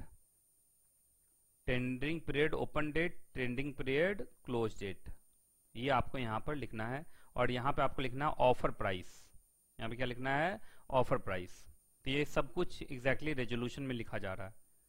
उसके बाद resolve further that the shares be accepted, मतलब अगर हम जैसे 26% का ऑफर मार रहे हैं, अगर 26% से कम भी शेयर्स हमें मिले तो हम उसको एक्सेप्ट कर लेंगे, उसमें कोई दिक्कत वाली बात नहीं है। लेकिन अगर शेयर ज्यादा आ गया, हमने 26% मांगा था पर 26% से ज्यादा आ गया, तो फिर उस केस में हम कुछ एक्सेप्ट करेंगे, कुछ रिजेक्ट करेंगे। इसका मतलब ये प्रो राटा है। ये क्या एग्जैक्टली? प्रो राटा एक्सेप्टेंस होगा। क्या होगा? Pro rata acceptance. मतलब कुछ शेयर्स को हम एक्सेप्ट करेंगे, कुछ को हम क्या कर देंगे? रिजेक्ट कर देंगे। तो इन्होंने ये लिखा है कि हम टारगेट कंपनी के शेयर होल्डर को ऑफर करते हैं, ऑफर का प्राइस ये होगा, इतने तारीख से ऑफर स्टार्ट होगा, इतने तारीख को ऑफर खत्म होगा, और जो शेयर्स हमें आएंगे वो कम भी आए तो भी हम अक्वायर कर लेंगे, ज्यादा आए तो फिर कुछ शेयर्स हम लेंगे, कुछ शेयर्स को हम रिजेक्ट करेंगे। इन टोटल वो प्रो राटा एक्सेप्टेंस करेंगे, वो ऐसा बता रहे हैं, ठीक है। तो ये कुछ था आपका ड्राफ्टिंग एस्पेक्ट, वो भी हमने कंप्लीट कर लिया। ये लास्ट के कुछ हैं। अब इंटरनेशनल एक्विजिशंस, अगर आपको याद हो international acquisition, cross border take over, ये सब जब हमने डाइची और रेनवेक्सी का केस देखा था तो वहां पर ये सब हमने पढ़ लिया था, लेकिन एक बार फिर से हम पढ़ लेते हैं। कोई भी कंपनी इंटरनेशनल एक्विजिशन क्यों करती है? तो फर्स्ट ग्रोथ ओरिएंटेशन, वो ग्रोथ चाहते हैं। जैसे डाइची ने रेनवेक्सी का टेक ओवर क्यों किया था? क्योंकि वो ग्रोथ चाहते थे। एक्सेस टू द इनपुट, बहुत बार कुछ कंपनीज के पास कुछ मटेरियल नहीं होते, कुछ कंपनीज के पास वो मटेरियल होते हैं, तो कभी कभी लोग इनपुट को मतलब इनपुट उसको हमेशा मिलता रहे, इसके लिए वो सामने वाले कंपनी का क्या कर लेते हैं? टेक ओवर ही कर लेते हैं। एक्सप्लॉइट यूनिक एडवांटेज, जैसे किसी कंपनी के पास मालूम चला मैन्युफैक्चरिंग का बड़ा बढ़िया एक्सपीरियंस है और किसी कंपनी के पास मार्केटिंग का बढ़िया एक्सपीरियंस है, तो मार्केटिंग भी उनका बढ़िया हो, इस वजह से मार्केटिंग वाली कंपनी का वो क्या कर लेते हैं? टेक ओवर कर लेते हैं। डिफेंसिव, डिफेंसिव मतलब डाइवर्सिफिकेशन बहुत इंपॉर्टेंट होता है।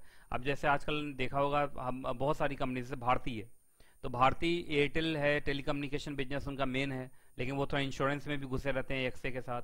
वो डीटीएच बिजनेस में भी घुसे होते हैं, डायरेक्ट टू होम वाला जो एग्जैक्टली घर पे हमारा केबल चलता है, उसमें भी वो है। तो बहुत बार लोग डाइवर्सिफिकेशन करने के लिए भी कि मान लो कोई एक बिजनेस किसी वजह से तबाह हो गया तो कम से कम दूसरे तीसरे बिजनेस में तो हम चलते रहे, इस वजह से भी वो क्या करते हैं एग्जैक्टली एक कंट्री का मालूम चला इकोनॉमी खराब हो गया तो कम से कम दूसरे कंट्री वाले कंपनी के साथ हमारा अच्छा बिजनेस चलता रहेगा। उसके बाद response to the client need. अब जैसे देखिए कि बहुत सारी कंपनीज हैं जो क्लाइंट कस्टमर के नीड्स को नहीं समझ पाती हैं। जैसे इसमें नोकिया का बहुत बड़ा एग्जांपल है। नोकिया तो अब धीरे धीरे ऐसा हो रहा है कि लोग भूलते भी जा रहे हैं कि नोकिया नाम का कोई फोन भी था, और नोकिया बहुत लीडर एग्जैक्टली कंपनी थी फोन के मामले में, है ना।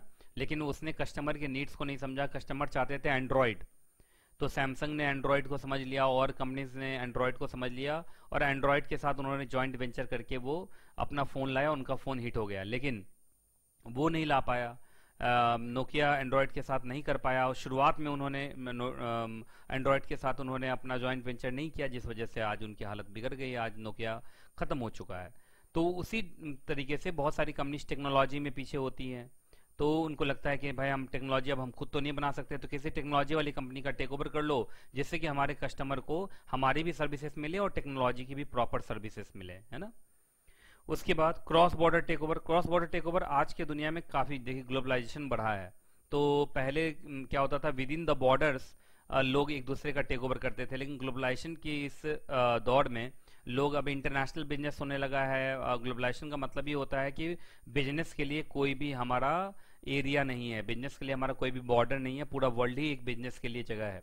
तो लोग क्या कर रहे हैं, क्रॉस बॉर्डर टेक ओवर कर रहे हैं आजकल। मतलब भारत की कंपनी भारत के बाहर का टेक ओवर कर ले रही है, भारत के बाहर वाली कंपनी भारत के अंदर टेक ओवर कर ले रही है। अब जैसे कुछ टेक ओवर का एग्जांपल मैंने दिया था, आप लोग को याद होगा शुरू में, उसमें भी देखेंगे तो कुछ क्रॉस बॉर्डर टेक ओवर मिल सकते हैं आपको। जैसे देखिए अब रेनबेक्सी और डाइची इसमें क्या था एग्जैक्टली, भारत के बाहर का था। तो डाइची के लिए रेनबेक्सी का टेक ओवर करना उनके लिए तो क्रॉस बॉर्डर ही था, क्योंकि डाइची जापान और रेनबेक्सी इंडियन। उसके बाद टाटा और एयर इंडिया, खैर ये तो क्रॉस बॉर्डर नहीं है, ये तो विद इन द बॉर्डर है, तो नेशनल टेक ओवर है, इंटरनेशनल टेक ओवर नहीं है। जी और सोनी, ये फिर आपका एक इंटरनेशनल टेक ओवर है, क्योंकि सोनी जापान की कंपनी है और जी इंडिया की है। तो सोनी किसका एग्जैक्टली टेक ओवर कर रहा है, एग्जैक्टली जी का। उसके बाद बाइजूस आकाश, ये तो खैर इंडियन ही है, और उसमें टाटा 1mg भी इंडियन ही। तो इसमें से अगर देखा जाए तो आपका ये वाला case cross border take over का है, ये वाला केस किसका exactly cross border take over का है। तो क्रॉस बॉर्डर टेक ओवर खूब हो रहे हैं आजकल। अगर आप देखेंगे भाई, cross border take over generally कब होता है, जब बॉर्डर क्रॉस करेंगे। मतलब देखिए यहाँ पे एग्जांपल है, क्रॉस बॉर्डर टेक ओवर में कौन कौन सी कंपनीज हो सकती हैं। एक कंपनी है मालूम चला जो इनकॉर्पोरेटेड है एक कंट्री में, लेकिन लिस्टेड है डिफरेंट कंट्रीज में, मतलब इंक्लूडिंग इट्स ओन। मतलब जैसे मालूम चला एक कंपनी इंडियन है, एक कंपनी क्या है, इंडियन है।